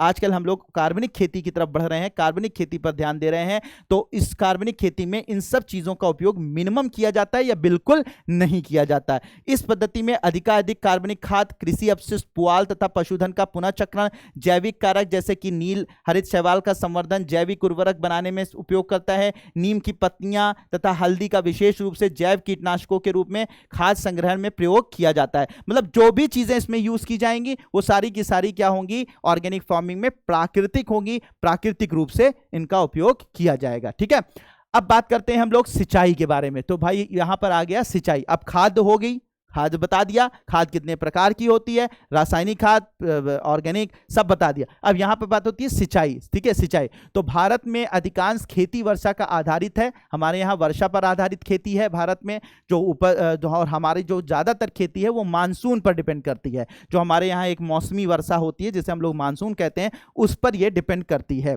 फसल की वृद्धि काल में उचित समय पर सिंचाई करने से संभावित फसल उत्पादन में वृद्धि हो सकती है। ठीक है, फसल की वृद्धि काल में सही समय पर सही तरीके का पानी अगर दिया जाए तो इससे फसलों का उत्पादन जो है वो बढ़ सकता है। ठीक है, फसलों का उत्पादन बढ़ाया जा सकता है। अब भारत में कई तरीके से हमारे यहाँ सिंचाई होती है, कई तरीके से सिंचाई का यहाँ पे की जाती है। तो उसके लिए बहुत सारे तकनीक हैं, जैसे कि कुएं हैं। ठीक है, कुएं जो है दो प्रकार के होते हैं, एक खुदे हुए कुएं होते हैं तो तथा दूसरे कुएं जो होते हैं नलकूप होते हैं, जैसे ट्यूबवेल जिसे बोलते हैं। तो कभी कभी कुएं जो होते हैं, एक तो नॉर्मल आपने कुआं देखा होगा जिसमें से बाल्टी से पानी निकालते हैं।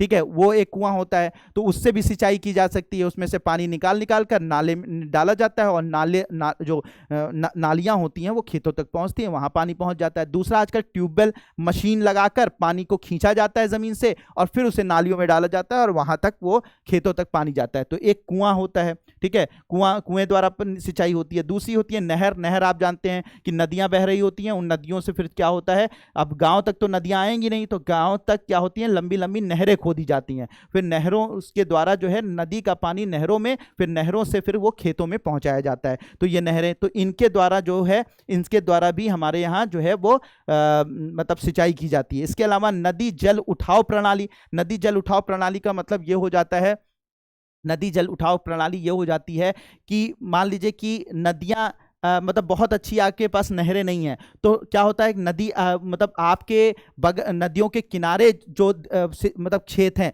मान लीजिए कि नदियों के किनारे हैं खेत, ये नदियों के किनारे खेत हैं, मतलब बहुत दूर नहीं है, बहुत दूर है तो आपने नहर खोद दी, नहर खोद कर आप पानी वहां पहुंचा दिए। लेकिन अगर नदियों के किनारे खेत हैं, लेकिन अब ये है कि नदी बह रही है तो नदी तो आपके पास नहीं आएगी, तो छोटी छोटी नालियां खोद कर जो है वो उसे क्या किया जाता है, नालियां बनाकर इस नदी का पानी जो है वो आपके खेतों तक लाया जाता है। तो इसे बोला जाता है नदी जल उठाव प्रणाली से कहा जाता है। तो नदियों के किनारे स्थित खेतों में सिंचाई करने के लिए नदियों के सीधे ही पानी निकाला जाता है। मतलब इसमें बड़ी बड़ी नहरें, लंबी लंबी नहरें नहीं खींची जाती हैं, बल्कि छोटी छोटी नदियों से हम नालियां बना के, ठीक है, अपने खेतों तक लाते हैं और उससे हम सिंचाई करते हैं। इसके अलावा तालाब खोदे जाते हैं, तालाब भी आप जानते होंगे, उसके द्वारा भारत में सिंचाई होती है। तो आधुनिक विधियां जैसे हाँ, आजकल जो है कुछ आधुनिक विधियां भी अपनाई जा रही सिंचाई के लिए, जैसे वर्षा के पानी का संग्रहण किया जा रहा है, वर्षा के पानी को एकत्रित किया जा रहा है, तथा जल विभाजन का उचित प्रबंधन द्वारा उपयोग किया जा रहा है, यानी पानी का सही उपयोग किया जा रहा है। छोटे बांध बनाए जा रहे हैं, ठीक है, जिससे कि बांध जो एक्स्ट्रा पानी है वो नदियों पर रोक दिया जाए और साथ ही साथ उसको जो है फिर नहरों के द्वारा या नालियों के द्वारा खेतों में पहुंचाया जाए। ठीक है, भूमि के नीचे जल स्तर को बढ़ाया जा रहा है, ठीक है, बढ़ाया जा रहा है। ये छोटे बांध वर्षा के पानी को बहने से रोकते हैं तथा मृदा अपरदन को भी कम करते हैं। छोटे छोटे बांध बना देते हैं जिससे नदियों का जो एक्स्ट्रा पानी होता है उसको सिंचाई में उपयोग कर लिया जाता है, जिससे मृदा अपरदन भी कम होता है, बाढ़ भी कम नहीं आती है और साथ ही साथ हमारे खेतों को पानी भी मिल जाता है। तो ये सब टेक्निक भी अपनाई जाती है। इसके अलावा अब आपका भैया खाद आपने दे दी फसल प्रबंधन में, फिर उसके बाद दूसरा आपने जो है वो पानी पहुंचा दिया, सिंचाई कर दी। अब तीसरा होता है फसल पैटर्न। फसल पैटर्न में भी बदलाव करके हम उत्पादकता को बढ़ा सकते हैं। तो इसमें कई तरीके की चीजें यूज की जाती हैं, जैसे फसल पैटर्न में मिश्रित फसल उगाई जाती है या अंतरा फसलीकरण होता है। ठीक है, मिश्रित फसल उगाई जाती है, अंतरा फसलीकरण। मिश्रित फसल क्या होता है, दो से अधिक फसलों को एक साथ एक ही खेत में उगा दिया जाता है। दो या दो से अधिक फसलों को एक साथ एक खेत में बिना कोई मतलब ऐसा नहीं कि अलग अलग क्यारियां, एक साथ उगा दिया जाता है। जैसे कि मूंगफली और सूर्यमुखी को एक साथ उगा दिया जाता है, गेहूं और सरसों को एक साथ उगा दिया जाता है, गेहूं और चना को साथ में उगा दिया जाता है। तो इस तरीके की जो फसलें की जाती हैं इसे मिश्रित फसल कहते हैं। मिश्रित फसल, इससे क्या होता है, एक ही खेत में ज्यादा से ज्यादा कई प्रकार की फसलें उग जाती हैं और साथ ही साथ एक फसल, मान लीजिए गेहूं को किसी और पोषक तत्व की आवश्यकता है, चना को किसी दूसरे तरीके के पोषक तत्वों की आवश्यकता है, तो दोनों क्या करते हैं, अपने अपने पोषक तत्वों को उस खेत से ले लेते हैं और अपना बढ़ोतरी करते हैं। ठीक है, कोई किसी को डिस्टर्ब नहीं करता है और एक साथ जो है किसान दो फसलें पा जाता है। ठीक है, और इसमें यह भी होता है कि मान लीजिए कोई कीड़ा लग गया चने में, चना खराब हो गया, तो गेहूं तो बचा है, तो किसान को नुकसान भी नहीं होता है। किसान को नुकसान भी नहीं होता है। पता लगा कि गेहूं तो उससे उसका काम चल जाएगा, उसकी गेहूं की फसल तो बच गई। ठीक है, चना खराब हो गया तो गेहूं बच गया, खराब हो गया तो चना बच गया। मतलब समझ रहे? तो ये सब फायदे होते हैं मिश्रित फसल के। ठीक है, तो फसल उत्पादन। अंतरा फसलीकरण में क्या होता है, दो या दो से अधिक फसलों को एक साथ एक ही खेत में निर्दिष्ट पैटर्न पे उगाते हैं। मतलब निर्दिष्ट पैटर्न का मतलब ये हो जाता है कि मान लीजिए यहां पर मान लीजिए कि एक फसल उगाई एक लाइन में, दूसरे लाइन में क्या हो, दूसरी फसल होगी, फिर दूसरे लाइन में तीसरी फसल होगी, या दूसरी फसल को फिर से रिपीट कर दिया। ठीक है, इस तरीके से मतलब एक ही साथ उगाई जाती हैं, एक ही खेत में उगाई जाती हैं, लेकिन अलग अलग पंक्तियों में उगाई जाती हैं। तो इसे बोलते हैं अंतरा फसलीकरण। दो अथवा दो से अधिक फसलों को एक साथ एक ही खेत में निर्दिष्ट पैटर्न पर उगाते हैं। ठीक, कुछ पंक्तियों में एक प्रकार की फसल तथा दूसरे में एकांतर में स्थित दूसरी पंक्तियों में दूसरी प्रकार की फसल को उगाते हैं। इसके उदाहरण है सोयाबीन, मक्का उगाया जा सकता है, बाजरा, लोबिया उगाई जा सकती है। ठीक है, और इस तरीके से भिन्न भिन्न फसलों को एक साथ उगाया जा सकता है। तो इसे बोलते हैं अंतरा फसलीकरण कहते हैं। ठीक है, कहते हैं। तो अब इस तरीके से फसल चक्र को हम लोग क्या कर सकते हैं, इसका फायदा वही है, वही सारी चीजें हैं कि एक तो पूरा का पूरा जो है न्यूट्रिशन मिल जाता है, पोषण मिल जाता है एक खेत से दोनों फसलों को, और एक साथ दो फसलें उग जाती हैं। ठीक है, दो तरीके का फायदा हो जाता है, और अगर एक फसल खराब हो जाए तो दूसरी फसल जो है वो आपको फायदा पहुंचा देती है। तो ये सब चीजें इसके फायदे हैं। अब आ जाता है तीसरा पॉइंट, यानी कि दो पॉइंट आपने देख लिया। पहला तो आपने बीज का चुनाव, अच्छी किस्म का चुनाव, दूसरा जो है आपने जो है वो फसल का प्रबंधन देख लिया। अब तीसरा आ जाता है फसल सुरक्षा प्रबंधन। फसल उग गई, बहुत बढ़िया से उग गई, अब इसको हमें इसकी सुरक्षा भी करनी है। ठीक है, बढ़िया सुरक्षा करनी है, कोई इसको मतलब कीड़ा ना खा जाए, या इसका कहीं पर संग्रहण करे हुए हैं वहां पर कीड़ा ना खा जाए, चूहे ना खा जाए। ठीक है, खरपतवार ना नुकसान पहुंचा दें, इसका ध्यान रखना होता है। तो यह फसल सुरक्षा प्रबंधन भी करना होता है कि यदि समय पर रहते खरपतवार तथा पीड़कों को नियंत्रित नहीं किया जाए तो वो फसलें को बहुत हानि पहुंचाते हैं। तो खरपतवार कृषि योग्य भूमि में अनावश्यक पौधे। अच्छा, कुछ लोग पूछ रहे होंगे खरपतवार सर क्या होते हैं। खरपतवार मान लीजिए आपने खेतों में आपने गेहूं चना उगा दिया। अब गेहूं चना तो उग गया, लेकिन उसके साथ साथ आप देखते होंगे कि आपके खेतों में छोटे छोटे बहुत सारे पौधे ऐसे उग जाते हैं घास जैसे। तो अब वो पौधे उगे तो हैं, आपको दे कुछ नहीं रहे हैं, लेकिन क्या कर रहे हैं, आपके खेत के पोषक पदार्थों को खींच रहे हैं। ठीक है, खींच रहे हैं, ले रहे हैं। तो इससे क्या होगा, आपके खेतों में पोषक पदार्थों की कमी हो जाएगी, और आपके जो आपने गेहूं बोया है, चना बोया है, उसको उतने पोषक पदार्थ नहीं मिल पाएंगे जितनी की उसको आवश्यकता होगी। जिससे आपके जो गेहूं है, चना है, जिसे आप उगा रहे थे, उसके पौधे छोटे हो जाएंगे, उसकी फलियां छोटी हो जाएंगी, उत्पादकता कम हो जाएगी। तो ऐसे पौधे जो आपके खेतों में उग रहे हैं, जो आपको फायदा नहीं पहुंचा रहे हैं, उन्हें हम लोग क्या बोलते हैं, खरपतवार बोलते हैं। खरपतवार जैसे एग्जांपल गोखरू, जैंथियम, गाजर घास, पार्थेनियम, मोथा, साइरेनस रोटेंडस, ये सब जो है खरपतवार होते हैं। ठीक है, खरपतवार होते हैं, और ये क्या करते हैं, हमारे खेतों में हमारी खेती को नुकसान पहुंचाते हैं, डायरेक्टली इनडायरेक्टली नुकसान पहुंचाते हैं। ठीक है, ये होते हैं कुछ ऐसे हाँ। अच्छा, एक तो ये खरपतवार हमारे लिए खतरनाक होते हैं, दूसरा हमारे वो कीड़े, बहुत सारे कीड़े लग जाते हैं खेतों में। खेती उग गई, बहुत अच्छा उत्पादन हो रहा है, लेकिन कीड़े लग गए और उन कीड़ों ने पूरा का पूरा खेत हमारा नुकसान पहुंचा दिया। तो उनके लिए हम लोग, अच्छा, तो अब अगर खरपतवार हमारे उसमें खेतों में उगे हुए हैं तो उनको कम करने के लिए हम क्या यूज करते हैं, खरपतवार नाशी। बहुत सारे ऐसे रसायन आते हैं जिनका उपयोग हम करते हैं, जिससे खरपतवार जो है वो मर जाते हैं, और हमारे जो सामान्य पौधे होते हैं जिनको हम उगा रहे होते हैं वो बचे रहते हैं। तो खरपतवार नाशी जो है रसायन होते हैं जो कि खरपतवार को नष्ट करते हैं। इसके अलावा हमारे खेतों में कीड़े लग जाते हैं। अब इन कीड़ों को कीड़े क्या करते हैं, हमारी खेती को नुकसान पहुंचाते थे, तो उसमें भी हम बहुत सारे केमिकल का छिड़काव करते हैं जिससे कि हमारे वो कीड़े जो है मर जाएं। और ऐसे केमिकल्स को, ऐसे रसायन को जो कि हमारे कीड़ों को, जो कि हमारे खेतों को नुकसान पहुंचाते हैं, उन्हें हम लोग क्या बोलते हैं, पेस्टिसाइड्स बोलते हैं, या कीट पीड़क उस पे मतलब कीट पीड़क नाशी बोलते हैं। ठीक है, पीड़क नाशी बोलते हैं, कीट पीड़क नाशी बोलते हैं।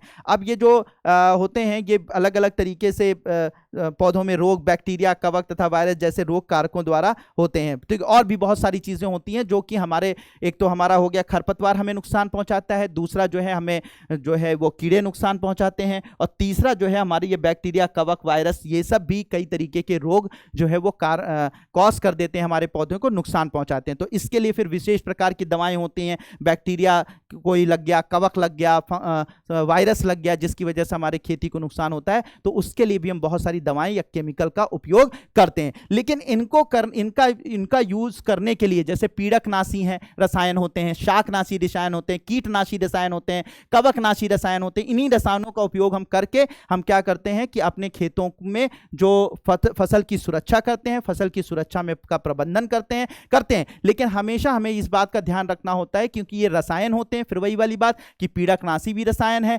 कवकनाशी भी रसायन है, कीटनाशी भी रसायन है, शाकनाशी भी रसायन है, ठीक है, और खरपतवार नाशी भी रसायन है। तो ये सब रसायन है, लेकिन रसायन है तो फिर अगर हम ज्यादा छिड़काव कर देंगे तो हमें इसका हार्मफुल इफेक्ट भी देखने को मिलेगा। तो इसलिए इनका छिड़काव में करना है, लेकिन बहुत लिमिटेड करना है। इतना करना है कि हमारा काम हो जाए और हमें किसी भी, और ये केमिकल हमारे खेतों में इतना ना पहुंच जाए कि वो खेतों से होते हुए पेड़ों में, पौधों से होते हुए हमारे शरीर में आ जाए, या वहां की पूरी की और हमें, हमारे स्वास्थ्य को नुकसान करे, या फिर हमारे इन्वायरमेंट को या हमारे पर्यावरण को नुकसान पहुंचा दे। ये हमें ध्यान देना होता है। तो वही सब चीजें यहां पर बताई हैं कि ये सारी चीजें बताई हैं कि आपको इन सब विषैले, इनकी जो विषाक्तता है, यानी इनका जो विषैलापन है, इससे बचना होता है, जिससे पर्यावरण प्रदूषण ना हो, हमारे हेल्थ को किसी भी प्रकार का नुकसान ना हो। ठीक है, तो हाँ, तो इसमें एक और चीज इन्होंने बताई कि यांत्रिक विधि द्वारा खरपतवारों को हटाना भी एक विधि है।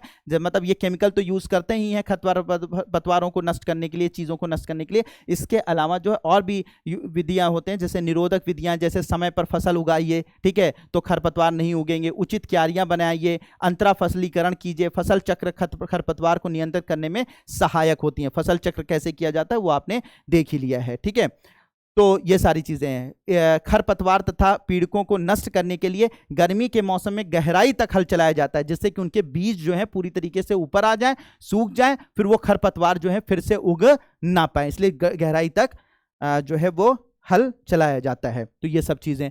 अब बात होती है कि अनाज का भंडारण।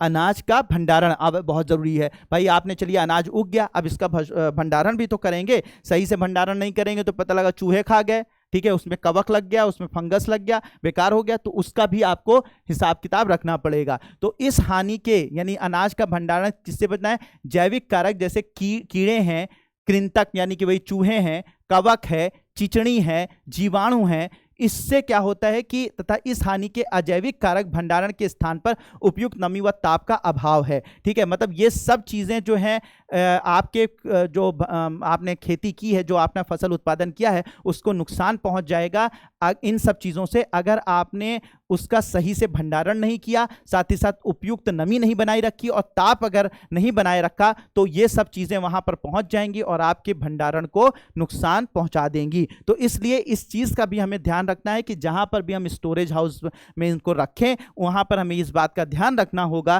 कि हमें उचित नमी बनाए के रखनी है, उचित तापमान देकर रखना है। वहां पर जो है बहुत सारा मेथड, बहुत सारा तरीका अपनाया जाता है, बहुत सारे केमिकल का छिड़काव किया जाता है, जिससे वहां पर फंगस ना लगे, ठीक है, वहां कीड़े मकोड़े जो हैं वो ना आए, जिससे कि आपका जो आपने भंडार बनाया है अपने फसल का, वो सही सलामत रहे और उसको फिर सही समय पर उसको बेचा जा सके और मुनाफा कमाया जा सके। ठीक है, तो ये सारी की सारी चीजें बताई गई हैं।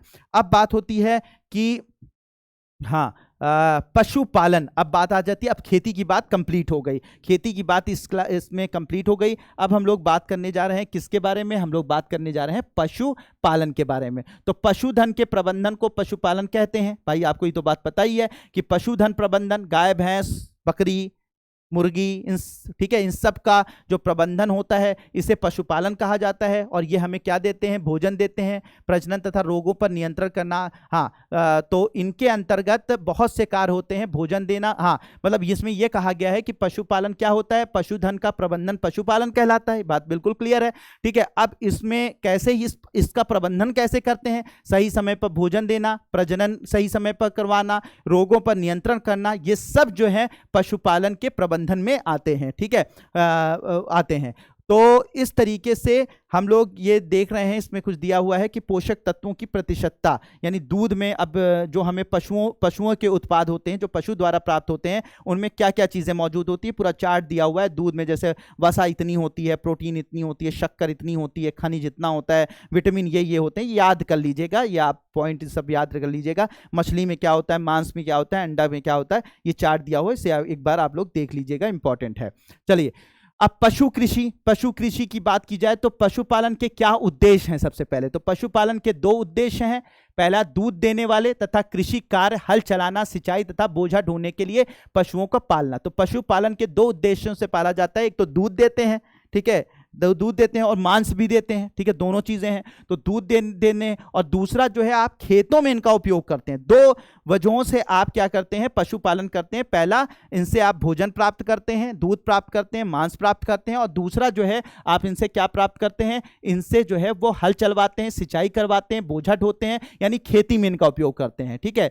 तो भारत में भारतीय पालतू पशुओं की 2 मुख्य स्पीसीज हैं। एक गाय है जिसे वॉस इंडिकस कहते हैं, भैंस है वॉस बुवेलिस कहते हैं, ठीक है। दूध देने वाली मादाओं को दुधारू पशु कहते हैं। याद रखिएगा, सब पॉइंट याद रखिए। तो भारतीय पालतू पशुओं में 2 मुख्य स्पीसीज हैं, जैसे गाय को वॉस इंडिकस और भैंस को वॉस बुवेलिस कहता है, और दूध देने वाली मादाओं को दुधारू पशु के रूप में जाना जाता है। दूध उत्पादन पशु के दुग्ध श्रवण के काल पर कुछ सीमा तक निर्भर करता है, जिसका अर्थ है कि वे बच्चे के जन्म के पश्चात दूध उत्पादन का समय काल होता है। तो जब एक गाय हो या भैंस हो, जब वो अपने बच्चे को जन्म देती है तो उसके बाद जो है का जो समय काल होता है, अगले 1 महीने तक, 1.5 महीने तक, ये जो भी समय काल होता है, उस समय काल में वो दूध देती है, और फिर उस दूध को थोड़ा सा उसके बच्चे को दे दिया जाता है। वो बच्चा, उसका पेट जब भर जाता है तो जो बचा हुआ दूध उसकी दुग्ध थैली से निकलता है, तो उससे फिर लेकर हम लोग उसको बेचते हैं, उसको खाते हैं, उसका उपयोग करते हैं, ठीक है।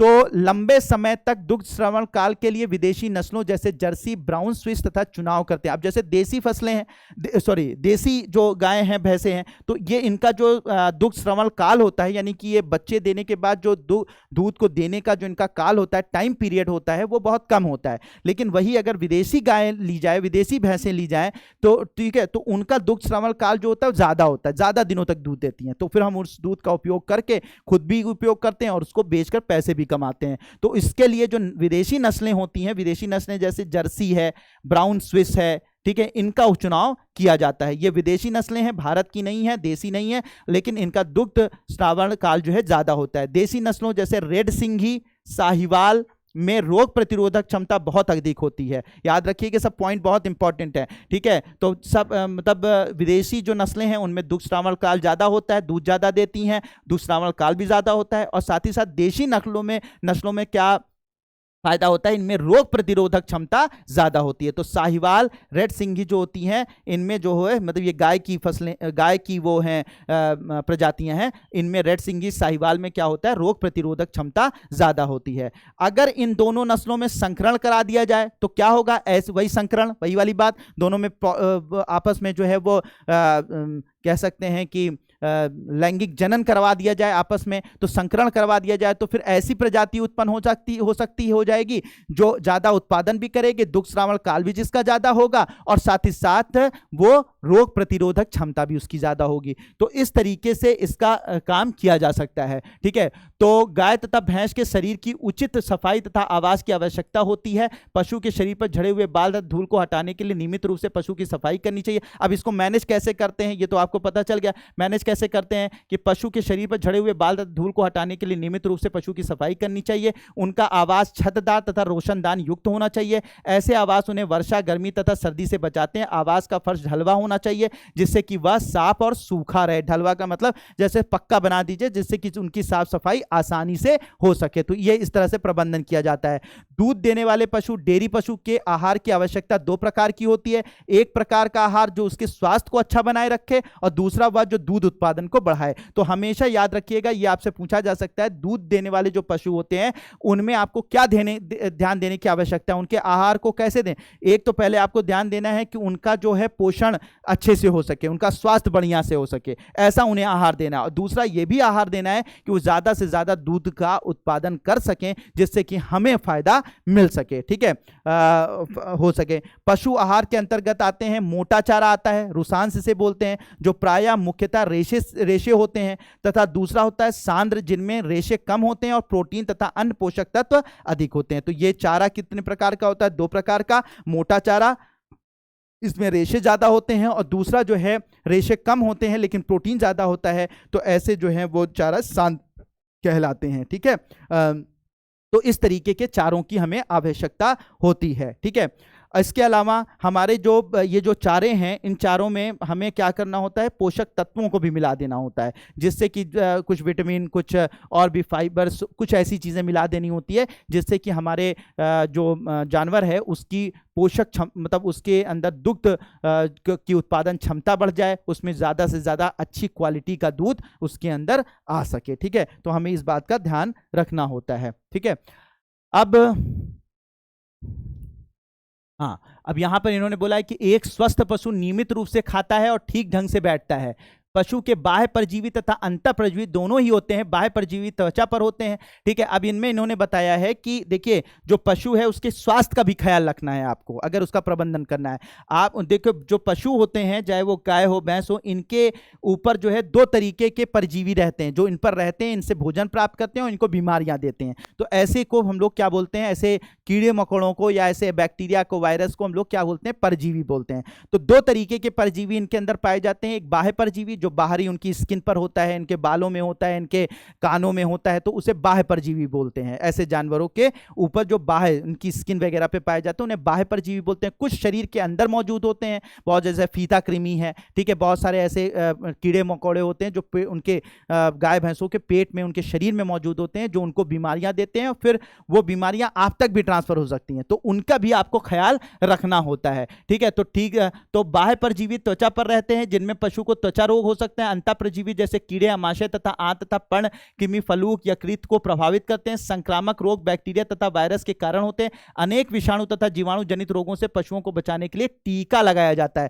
ठीक है। एक तो उनको दवा देनी है, मान लीजिए कि अगर उनको बाह्य परजीवी प्रभावित कर रहा है या अंतः परजीवी प्रभावित कर रहा है तो उनको दवा देनी है, मेडिसिन सही समय में देनी है, उनके सिम्टम्स को समझना है। इसके अलावा जो है आपको यह भी ध्यान रखना है कि कुछ ऐसे जानवरों के रोग हैं जिनमें उनको टीका लगवा दिया जाए तो वो उन रोगों से बच जाते हैं। तो हमारे जानवरों को समय समय पर जिन बीमारियों से बचने के लिए टीके उपलब्ध हैं उनको हमें रेगुलर लगवाते रहना है। ये सब ध्यान, तो मतलब कुल मिला के इसमें आपको यही बताया गया है कि कैसे जो जानवर हैं जो हमारे दुग्ध उत्पादन करते हैं, ठीक है, जो मवेशी हैं उनका प्रबंधन कैसे किया जाए, ठीक है। उनको अच्छा खाना दिया जाए, अच्छा चारा दिया जाए, अच्छी प्रजाति के जानवर पाले जाएं, ठीक है, और साथ ही साथ जो है वो रोग प्रतिरोधक क्षमता उनकी बढ़ा के रखी जाए, उनको अच्छे पोषक पदार्थ दिए जाएं, अच्छी दुग्ध उत्पादन क्षमता उनके अंदर होनी चाहिए, ठीक है। उनकी साफ सफाई का ध्यान रखना है, उनके सेहत का ध्यान रखना है, ठीक है, और साथ ही साथ उनको बीमारियों से बचाना है, उनको वैक्सीन लगवानी। इस तरीके से आपको उनका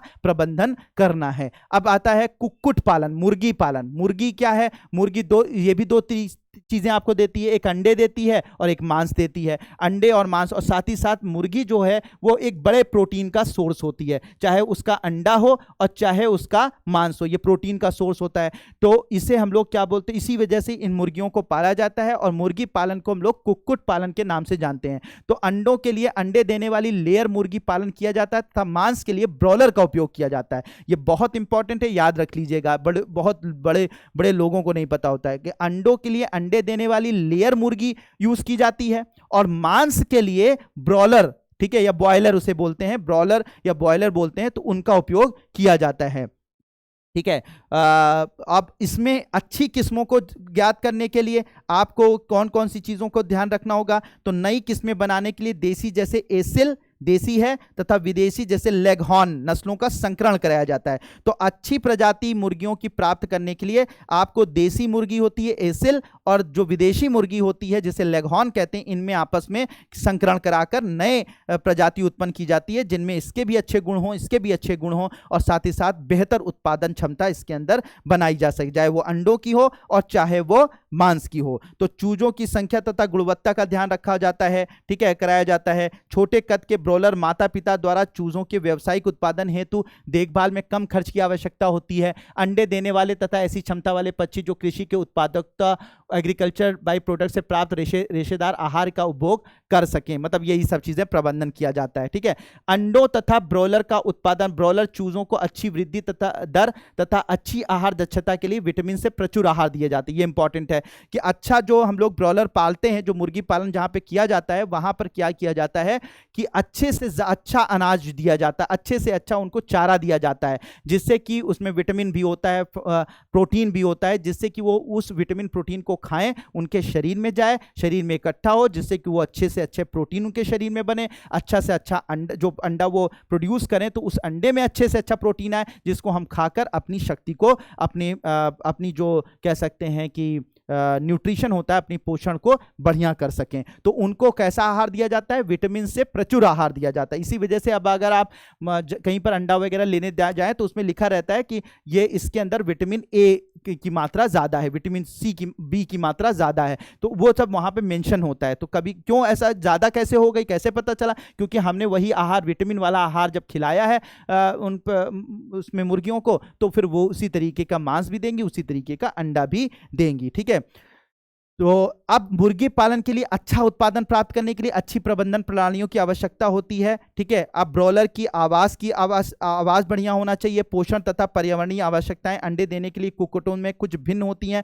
ब्रॉयलर के आहार में प्रोटीन तथा वसा प्रचुर मात्रा में होता है। कुक्कुट आहार में विटामिन ए तथा विटामिन के की मात्रा भी अधिक रखी जाती है। वही सब बातें बताई गई हैं थोड़ा सा उसमें करके। तो हमेशा एक बात यहाँ पर याद रखिएगा कि जो हमारे मुर्गी पालन होता है उसमें आप विटामिन जो आहार देते हैं इनको मुर्गियों को, तो उसमें विटामिन ए और विटामिन के की मात्रा को बढ़ा देते हैं। ठीक है, देते हैं। इसके अलावा उनको किसी भी तरीके से कोई नुकसान, मुर्गियों को कोई नुकसान ना होने पाए, उनको कोई बैक्टीरियल डिसीज ना होने पाए, ठीक है, जिससे कि वो मर जाए। पता लगा एक मुर्गी मरी तो पता लगा उसके बैक्टीरिया दूसरों को भी इन्फेक्ट कर देंगे, वायरस दूसरों को भी इन्फेक्ट कर देंगे, सारी मुर्गियां मर जाएंगी। तो इसके लिए हमें क्या करना पड़ता है, उनके खाने में, उनके आहार में शुरू से ही एंटीबायोटिक डालनी पड़ती है। यही वजह है कि ये बड़ी खतरनाक भी है कि वो एंटीबायोटिक जब हम लोग बहुत ज्यादा दे देते हैं मुर्गियों को, तो मुर्गियां तो नहीं मरती हैं, वो तो बीमारी से बच जाती हैं, लेकिन वो एंटीबायोटिक उनके खाने से होते हैं उनके शरीर में और फिर शरीर से हमारे शरीर में आता है जब हम उन्हें खाते हैं या उनके अंडे को खाते हैं। और वो एंटीबायोटिक हमारे शरीर में क्या करते हैं, हमारे शरीर में एंटीबायोटिक रेजिस्टेंस जैसी कंडीशन डेवलप कर देते हैं। और ये एंटीबायोटिक जो रेजिस्टेंस होता है, ठीक है, यानी जीवाणुरोधी जो है वो प्रतिरोधकता जो है जो डेवलप हो जाती है, उसकी वजह से फिर हम कोई एंटीबायोटिक जब खाते हैं, जब हम बीमार पड़ते हैं, अगर हम कोई एंटीबायोटिक खाते हैं तो हमारे शरीर पर असर नहीं करती है। तो ये बड़ी आजकल के लिए बहुत बड़ी समस्या ये उत्पन्न हो गई है कि आजकल जो है वो एंटीबायोटिक रेजिस्टेंस डेवलप हो रहा है मनुष्यों के अंदर, इंसानों के अंदर, हम सब के अंदर। क्यों? क्योंकि हम ऐसे अंडे, ऐसे मांस खा रहे हैं जिसके अंदर भरपूर मात्रा में जरूरत से ज्यादा एंटीबायोटिक्स मौजूद हैं। ठीक है, और वो एंटीबायोटिक कहां से आती हैं उन मांस में, उन अंडों में? वो आती हैं जब हम मुर्गियों को, मुर्गी पालन में, कुक्कुट पालन में बहुत ज्यादा एंटीबायोटिक हम मुर्गियों वगैरह में को उनके खाने में देते हैं। तो वो तो नहीं मरती हैं, वो तो बच जाती हैं, किसान को बहुत फायदा हो गया, लेकिन उसकी वजह से हमें बहुत ज्यादा नुकसान हो जाता है। तो इस तरीके से मुर्गियों को यह सब दिया जाता है, रोगाणुनाशी दिया जाता है, रोगाणुनाशी का छिड़काव भी किया जाता है। मुर्गियों को संक्रामक रोगों से बचाने के लिए टीका लगवाना चाहिए जिससे महामारी से ये ग्रसित ना हो। तो ये सब करिए, ठीक है, महामारी से ग्रसित ना हो, एंटीबायोटिक्स दीजिए, सब कुछ दीजिए, लेकिन इतनी लिमिटेड मात्रा में दीजिए जिससे कि मनुष्यों को नुकसान कम से कम ना होने पाए, उनके अंदर एंटीबायोटिक रेजिस्टेंस ना डेवलप होने पाए। ठीक है, अब आ जाता है मत्स्य उत्पादन, मछली उत्पादन। तो हमारे भोजन में मछली क्या देती है? हमें प्रोटीन देती है। प्रोटीन का एक बेहतरीन जो प्रोटीन और वसा ठीक है, जो अच्छी वसा होती है हमारे शरीर के लिए जरूरत होती है, तो अच्छी वसा के लिए और अच्छी प्रोटीन के लिए जो है वो मत्स्य प्रोटीन के लिए आपको सी फूड या कह सकते हैं मत्स्य के लिए यानी कि मछली पर डिपेंड रहना होता है। तो अच्छा प्रोटीन और अच्छा वसा का जो सोर्स है, बहुत अच्छा स्रोत है, वो क्या है? मछली है। तो याद रखिएगा, ठीक है। तो मछली प्राप्त करने की दो विधियां हैं, एक प्राकृतिक स्रोत होता है जिसे मछली पकड़ना कहते हैं, दूसरा स्रोत होता है मछली पालन। मतलब क्या हुआ कि आप गए समुद्र में गए या नदी में गए और वहां पे आपने जाल लगाकर मछली मार ली, तो वो क्या हो गया? प्राकृतिक स्रोत हो गया। दूसरा होता है आपने एक तालाब के अंदर मछली के बीज लाए, मछली के छोटे छोटे अंडे लाए, उसको डाल दिया, अब वो उसके अंदर मछली अंडों से मछली निकली, फिर मछली बड़ी हुई, फिर आपने उसको निकाल कर खाया, तो वो जो होता है दूसरा स्रोत मछली पालन कहलाता है या मछली संवर्धन कहलाता है, ठीक है, कहलाता है। अब इसमें दो तरीके की मछलियां यूज होती हैं, एक समुद्री मत्स्य की यानी कि हमारे जो समुद्र में मछलियां मिलती हैं तो उसमें जो मछली पालन होता है, मतलब मछली मारी जाती है, उसे समुद्री मत्स्य की कहते हैं। क्योंकि हमारा जो मछली संसाधन एरिया समुद्री तट है वो बहुत बड़ा है, 7500 किलोमीटर का है। तो भारत में ये बहुत ज़्यादा मछली जो है वो समुद्र से प्राप्त की जाती है, यानी समुद्री मत्स्य से प्राप्त की जाती है। सबसे ज़्यादा जो समुद्र से मछलियाँ प्राप्त की जाती हैं उनमें जो प्रजातियाँ हैं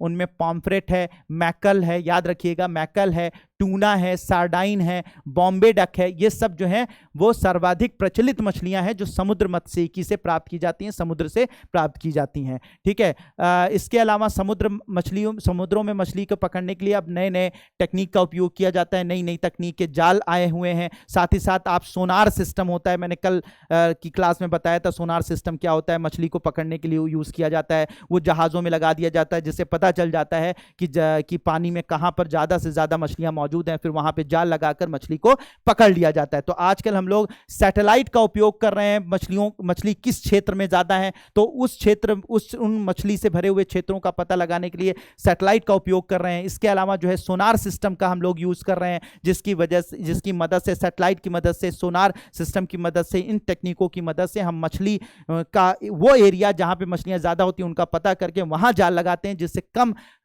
ऊर्जा खर्च करके, कम वो संसाधन का उपयोग करके हम ज़्यादा से ज़्यादा मछली पकड़ लेते हैं और फिर उसको बेचकर पैसे भी कमाते हैं और पोषण जो है वो भी हमारा हो पाता है, ठीक है, बढ़ाया जा सकता है। इसके अलावा कुछ आर्थिक महत्व वाली समुद्री मछलियां समुद्री जल में संवर्धन भी किया जाता है। कुछ ऐसी मछलियां होती हैं जिनको समुद्र के किनारों पर पानी इकट्ठा कर करके, समुद्री मछलियां होती हैं लेकिन उनको समुद्र के किनारे पानी इकट्ठा करके वहां पर उनको पाला भी जाता है, ठीक है। तो वो होती है, एक तो ये सब जो है वो बिल्कुल आपको उसमें समुद्र में मिलेंगी, वहां आप जाल लगाकर मछली को पकड़ेंगे। कुछ जगह पे समुद्री जल में संवर्धन भी किया जाता है, किनारे पर समुद्री जल में को इकट्ठा करके और वहां पर मछलियों को पाला भी जाता है। इनमें प्रमुख है मुलेट है, भेटकी है, पल्प स्पॉट है, ठीक है, और कवची मछलियां जैसे झींगा है, इन सब का पालन किया जाता है, ठीक है। इसके अलावा मस्सल, ऑयस्टर, साथ ही साथ समुद्री खरपतवार, ऑयस्टर का संवर्धन मोतियों,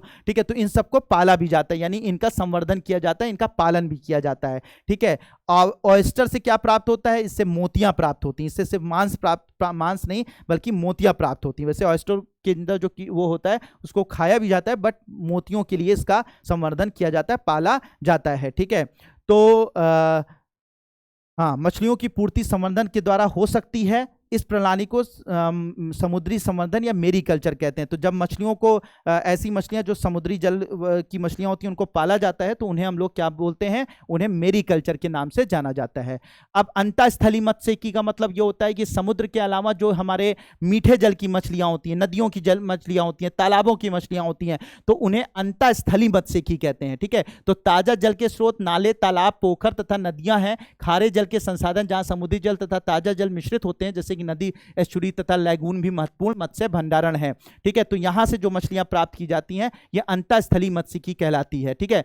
तो मछली संवर्धन कभी कभी धान की फसल के साथ भी किया जाता है। अधिक मछली संवर्धन मिश्रित मछली संवर्धन तंत्र से किया जा सकता है। इस प्रक्रिया में देशी तथा आयातित प्रकार की मछलियों का प्रयोग किया जाता है। तो एक मछली उत्पादन का एक तरीका यह भी है कि हम धान का खेत होता है, मैंने आपको पहले बताया कि धान के खेत में पानी की आवश्यकता बहुत ज़्यादा होती है, तो धान का खेत जो है पानी से भरा होता है और उसी में हम मछली के बीज डाल देते हैं, यानी उनके अंडे डाल देते हैं, जिससे वहाँ पर मछलियाँ उत्पन्न हो जाती हैं, मतलब वहाँ पर वो डेवलप डेवलप हो जाती हैं और फिर वहाँ पे क्या होता है, मछलियाँ जो हैं, आप धान भी उग रहा है और साथ ही साथ नीचे जो उसमें पानी भरा हो उसमें मछलियाँ भी उत्पन्न हो रही हैं। तो वो जो है इसे बोलते हैं मिश्रित, इसे बोलते हैं मछली संवर्धन, मिश्रित मछली संवर्धन कहा जाता है। तो इसे क्या कहा जाता है, मिश्रित मछली संवर्धन कहा जाता है। ठीक है, तो एक ही तालाब में 5 तथा 6 मछलियों की स्पीसीज का प्रयोग किया जाता है। ठीक है, अब यहाँ पे तालाब के प्रत्येक भाग में उपलब्ध आहार का प्रयोग हो जाता है। अच्छा हाँ, एक और चीज़ समझ लीजिए, बहुत अच्छी चीज़ है कि कभी कभी कुछ मछलियाँ जो हैं वो अपने भोजन को लेने के लिए, कुछ मछलियाँ भोजन को प्राप्त करती हैं। जैसे मान लीजिए एक तालाब में आपने मछली पाली, तो कुछ ऐसी मछलियाँ हैं, ऐसी प्रजातियाँ मछलियों की जो तालाब के नीचे तक जाकर, नीचे से जाकर अपना भोजन लेकर आती हैं। कुछ मछलियाँ जो होती हैं वो बीच से अपना तालाब का वो भोजन ले लेती हैं। कुछ मछलियां जो है उसकी सतह से तालाब का भोजन, तालाब की सतह से भोजन लेती हैं। तो हम क्या करते हैं कि एक ही तालाब के अंदर तीनों अलग अलग प्रजातियों की मछलियां डाल देते हैं। कुछ ऐसी मछलियां, प्रजातियां की मछलियां डाल देते हैं जो उसकी सतह से भोजन प्राप्त करती हैं, कुछ बीच से, कुछ ऊपर से। तो इससे क्या होता है, अलग अलग क्षेत्र में जो भोजन होता है वो सब पूरा उपयोग में आ जाता है और साथ ही साथ ये 3 अलग अलग प्रजातियों की मछलियां उग जाती हैं और इस तरीके मतलब वहां पे मतलब पल जाती हैं और फिर उसके बाद आप इनको बेचकर मोटा पैसा कमा सकते हैं। तो इस तरीके से एक बड़ा मिश्रित खेती जैसा जो है वो सिस्टम यहाँ पर डेवलप किया जाता है। ठीक है, तो वही बातें यहाँ पे की गई हैं कि इनमें ऐसी मछलियों को चुना जाता है जिनमें आहार के लिए प्रतिस्पर्धा ना हो तथा अथवा उनके आहार भिन्न भिन्न हो। उनके परिणाम स्वरूप तालाब के प्रत्येक भाग में उपलब्ध आहार का प्रयोग हो जाता है। जैसे कटला मछली जल की सतह से अपना भोजन लेती है, कटला याद रखिएगा। ठीक है, रोहू मछली तालाब के मध्य क्षेत्र से अपना भोजन लेती है और मृगल तथा कॉमन कॉर्प जो है तालाब की तली से भोजन लेती है। ग्रास कार्प खरपतवार खाती है। ठीक है, तो ये जो अलग अलग तरीके से जगह से ये मछलियां अपना भोजन उठाती हैं, तो सबको पाल लिया आपने, तो क्या हुआ, सब एक साथ पल जाती हैं और कोई एक दूसरे से कंपटीशन नहीं करता। ये ऊपर से अपना भोजन प्राप्त कर रही है, ये मिडिल से, ये नीचे से कुछ खरपतवार खा रही हैं और सारी की सारी मछलियां एक साथ उग जाती हैं। तो इस प्रकार सभी मछलियां साथ साथ रहते हुए भी बिना स्पर्धा के साथ अपना आहार लेती हैं। इससे तालाब से मछली के उत्पादन में वृद्धि हो जाती है। मिश्रित मछली संवर्धन इसे कहा जाता है। इसे क्या कहा जाता है, मिश्रित मछली संवर्धन कहा जाता है। एक समस्या यह है कि कहा जाता है वही वो आपने खेती में डाल दिया या इसमें कर दिया। ठीक है, तो हाँ, तो ये सारी चीजें हो गई। अतः इस समस्या के अच्छा मिश्रित मछली संवर्धन में एक समस्या यह है कि इनमें से कई मछलियां केवल वर्षा ऋतु में ही जनन करती हैं। यहां तक कि यदि मत्स्य डिंब देशी नस्ल से लिया जाए तो अन्य स्पीसीज के डिंबों के साथ मिल सकते हैं। अतः मछली संवर्धन के लिए अच्छी गुणवत्ता वाले डिंबों का उपलब्ध ना होना एक गंभीर समस्या है। तो इनमें समस्या बताई गई है कि अच्छे अंडे उपलब्ध नहीं होते हैं मछली संवर्धन में, ये एक बड़ी समस्या है। इस समस्या के समाधान के लिए ऐसी विधियां खोजी जा रही हैं कि तालाब में इन मछलियों का संवर्धन हार्मोन के उपयोग द्वारा किया जा सके। इससे ऐच्छिक मात्रा में शुद्ध मछली के डिंब प्राप्त हो सकते हैं। मतलब यह है कि मान लीजिए कि 4 आपने प्रजाति ले ली, ठीक है, जो आप तालाब में पाल रहे हैं, लेकिन मान लीजिए ये वाली प्रजाति जो है इस मौसम में अंडे नहीं देती है, तो क्या करोगे, तब क्या करोगे, तब तो तुम्हारा प्लान फेल हो जाएगा। या ये वाली मछली जो है इस मौसम में नहीं जन्म मतलब अंडे देगी तो तुम्हारा प्लान फेल हो जाएगा। जिस प्लान के साथ तुमने मिश्रित वो मछली संवर्धन किया है तो प्लान फेल हो जाएगा। तो इसके लिए आजकल क्या कर रहे हैं, इस समस्या को दूर करने के लिए हम क्या करते हैं कि हम हार्मोन का उपयोग करते हैं। ऐसे हार्मोन जो अंडों को उत्पादन करने में मदद करते हैं, जो मछलियों के लिए जरूरी होते हैं। तो हम क्या करते हैं कि अपने पानी के अंदर ऐसे हार्मोन को डाल देते हैं जिससे क्या होता है, जब ये मछलियां उस पानी को पीती हैं या उस खाने को खाती हैं तो ये मछली जो होती है इसके अंदर वो हार्मोन पहुंच जाता है जो अंडों के उत्पादन के लिए जरूरी होता है। तो ये क्या करती है कि बिना मौसम, ठीक है, उस हार्मोन के प्रभाव से अंडे दे देती है। तो ये वाली मछली तो दे रही थी, ये वाला मछली तो दे रही थी अंडे उस मौसम में, लेकिन इस मौसम में ये मछली अंडे नहीं दे रही थी। तो उसके लिए हम क्या कर देते हैं, हार्मोन की मदद लेकर इसके अंदर हम क्या करते हैं, अप्राकृतिक रूप से समझ लीजिए अंडे उत्पादित करवाते हैं, जिससे ये अंडे दे देती है, फिर उससे बच्चे निकलते हैं और फिर ये तीनों मछलियां जो है एक साथ पल जाती हैं और हमें ज्यादा से ज्यादा फायदा उठाती हैं। ये अप्राकृतिक तरीका है, लेकिन लोग उत्पादकता को बढ़ाने के लिए करते हैं। ठीक है, करते हैं, ये चीज यहां पर बताई गई है। अब इसके बाद यहां पर बात करें तो लास्ट में आ जाता है मधुमक्खी पालन। मधुमक्खी पालन जो है ये इससे आपको क्या होता है, शहद प्राप्त होता है, मधु या शहद प्राप्त होता है और साथ ही साथ इससे क्या होता है, मधुमक्खी से आपको मोम प्राप्त होता है। तो मोम और शहद प्राप्त करने के लिए मधुमक्खी पालन किया जाता है, ठीक है। और इस मधुमक्खी पालन में पूंजी निवेश कम होता है, इसलिए किसान इसे धनार्जन का अतिरिक्त साधन मानते हैं। क्यों ऐसा होता है भाई? सीधी सी बात है, एक खेत है, उसमें खेती हुई है, धान उग रहा है या कोई भी मतलब छोटी फसलें उग रही हैं, और उसके बीच बीच में आप छोटे छोटे डिब्बे, मधुमक्खी पालन वाले जो डिब्बे होते हैं जिसमें मधुमक्खी पाले जा रहे, आपने खेतों में रख दिए, तो पता लगा आपको एक्स्ट्रा एफर्ट भी नहीं करना है और मधुमक्खी पालन भी हो गया, खेती भी हो रही है, मधुमक्खी पालन भी हो रहा है, उससे मधु भी निकल रही है, शहद भी मिल रही है और मोम भी मिल रहा है। तो ये फायदा होता है। शहद के अतिरिक्त मधुमक्खी के छत्ते मोम के बहुत अच्छे स्रोत होते हैं। मोम का उपयोग औषधि तैयार करने के लिए किया जाता है। व्यावसायिक स्तर पर मधु उत्पादन के लिए देसी किस्म की मक्खी कौन सी होती है? एपिस सेरेना इंडिका, ये देसी किस्म की मक्खी होती है, ये सामान्य भारतीय मक्खी होती है। और एपिस डॉर्सेटा एक शैल मक्खी होती है, ठीक है, पत्थरों पर रहती है। एपिस फ्लोरी लिटिल मक्खी इसे कहा जाता है, का प्रयोग किया जाता है, ठीक है।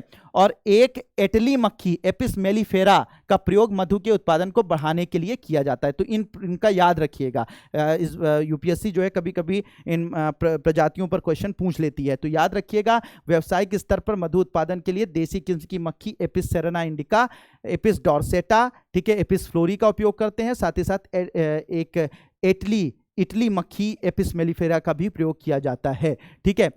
इटली मक्खी में मधु एकत्र करने की क्षमता बहुत अधिक होती है, वे डंक भी कम मारती हैं और निर्धारित छत्ते में काफी समय तक रहती हैं और प्रजनन तीव्रता से करती हैं। व्यावसायिक मधु उत्पादन के लिए मधु वाटिका अथवा मधुमक्खी फार्म बनाए जाते हैं। ये सब तो आपको पता ही हो गया। तो इटली जो मक्खी होती है उसका फायदा क्या है?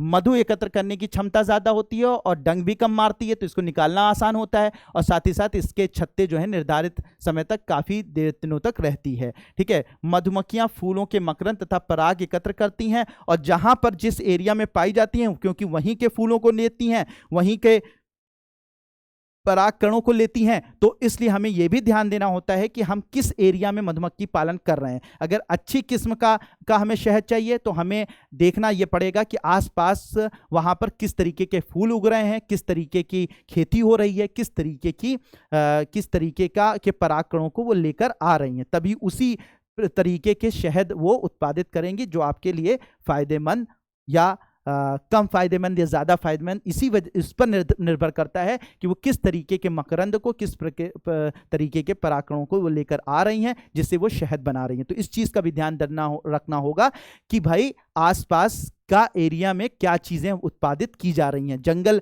है तो जंगल में विभिन्न प्रकार की चीजें मौजूद हैं, तो वहां पर उत्पादन जो है वो अच्छे तरीके के शहद का होता है। तो होप कि ये पूरा का पूरा चैप्टर बहुत इंपॉर्टेंट चैप्टर था, ठीक है, ये आपको समझ में आया होगा, शानदार तरीके से समझ में आया होगा, ठीक है। थोड़ा सा लंबा चैप्टर था लेकिन बहुत ही जरूरी चैप्टर था, आपने अच्छे से समझा होगा। 9th क्लास की पूरी एनसीईआरटी को हम लोगों ने इस तरह से कंप्लीट कर लिया। अब आगे हम लोग 10th की एनसीईआरटी की सीरीज को स्टार्ट करेंगे।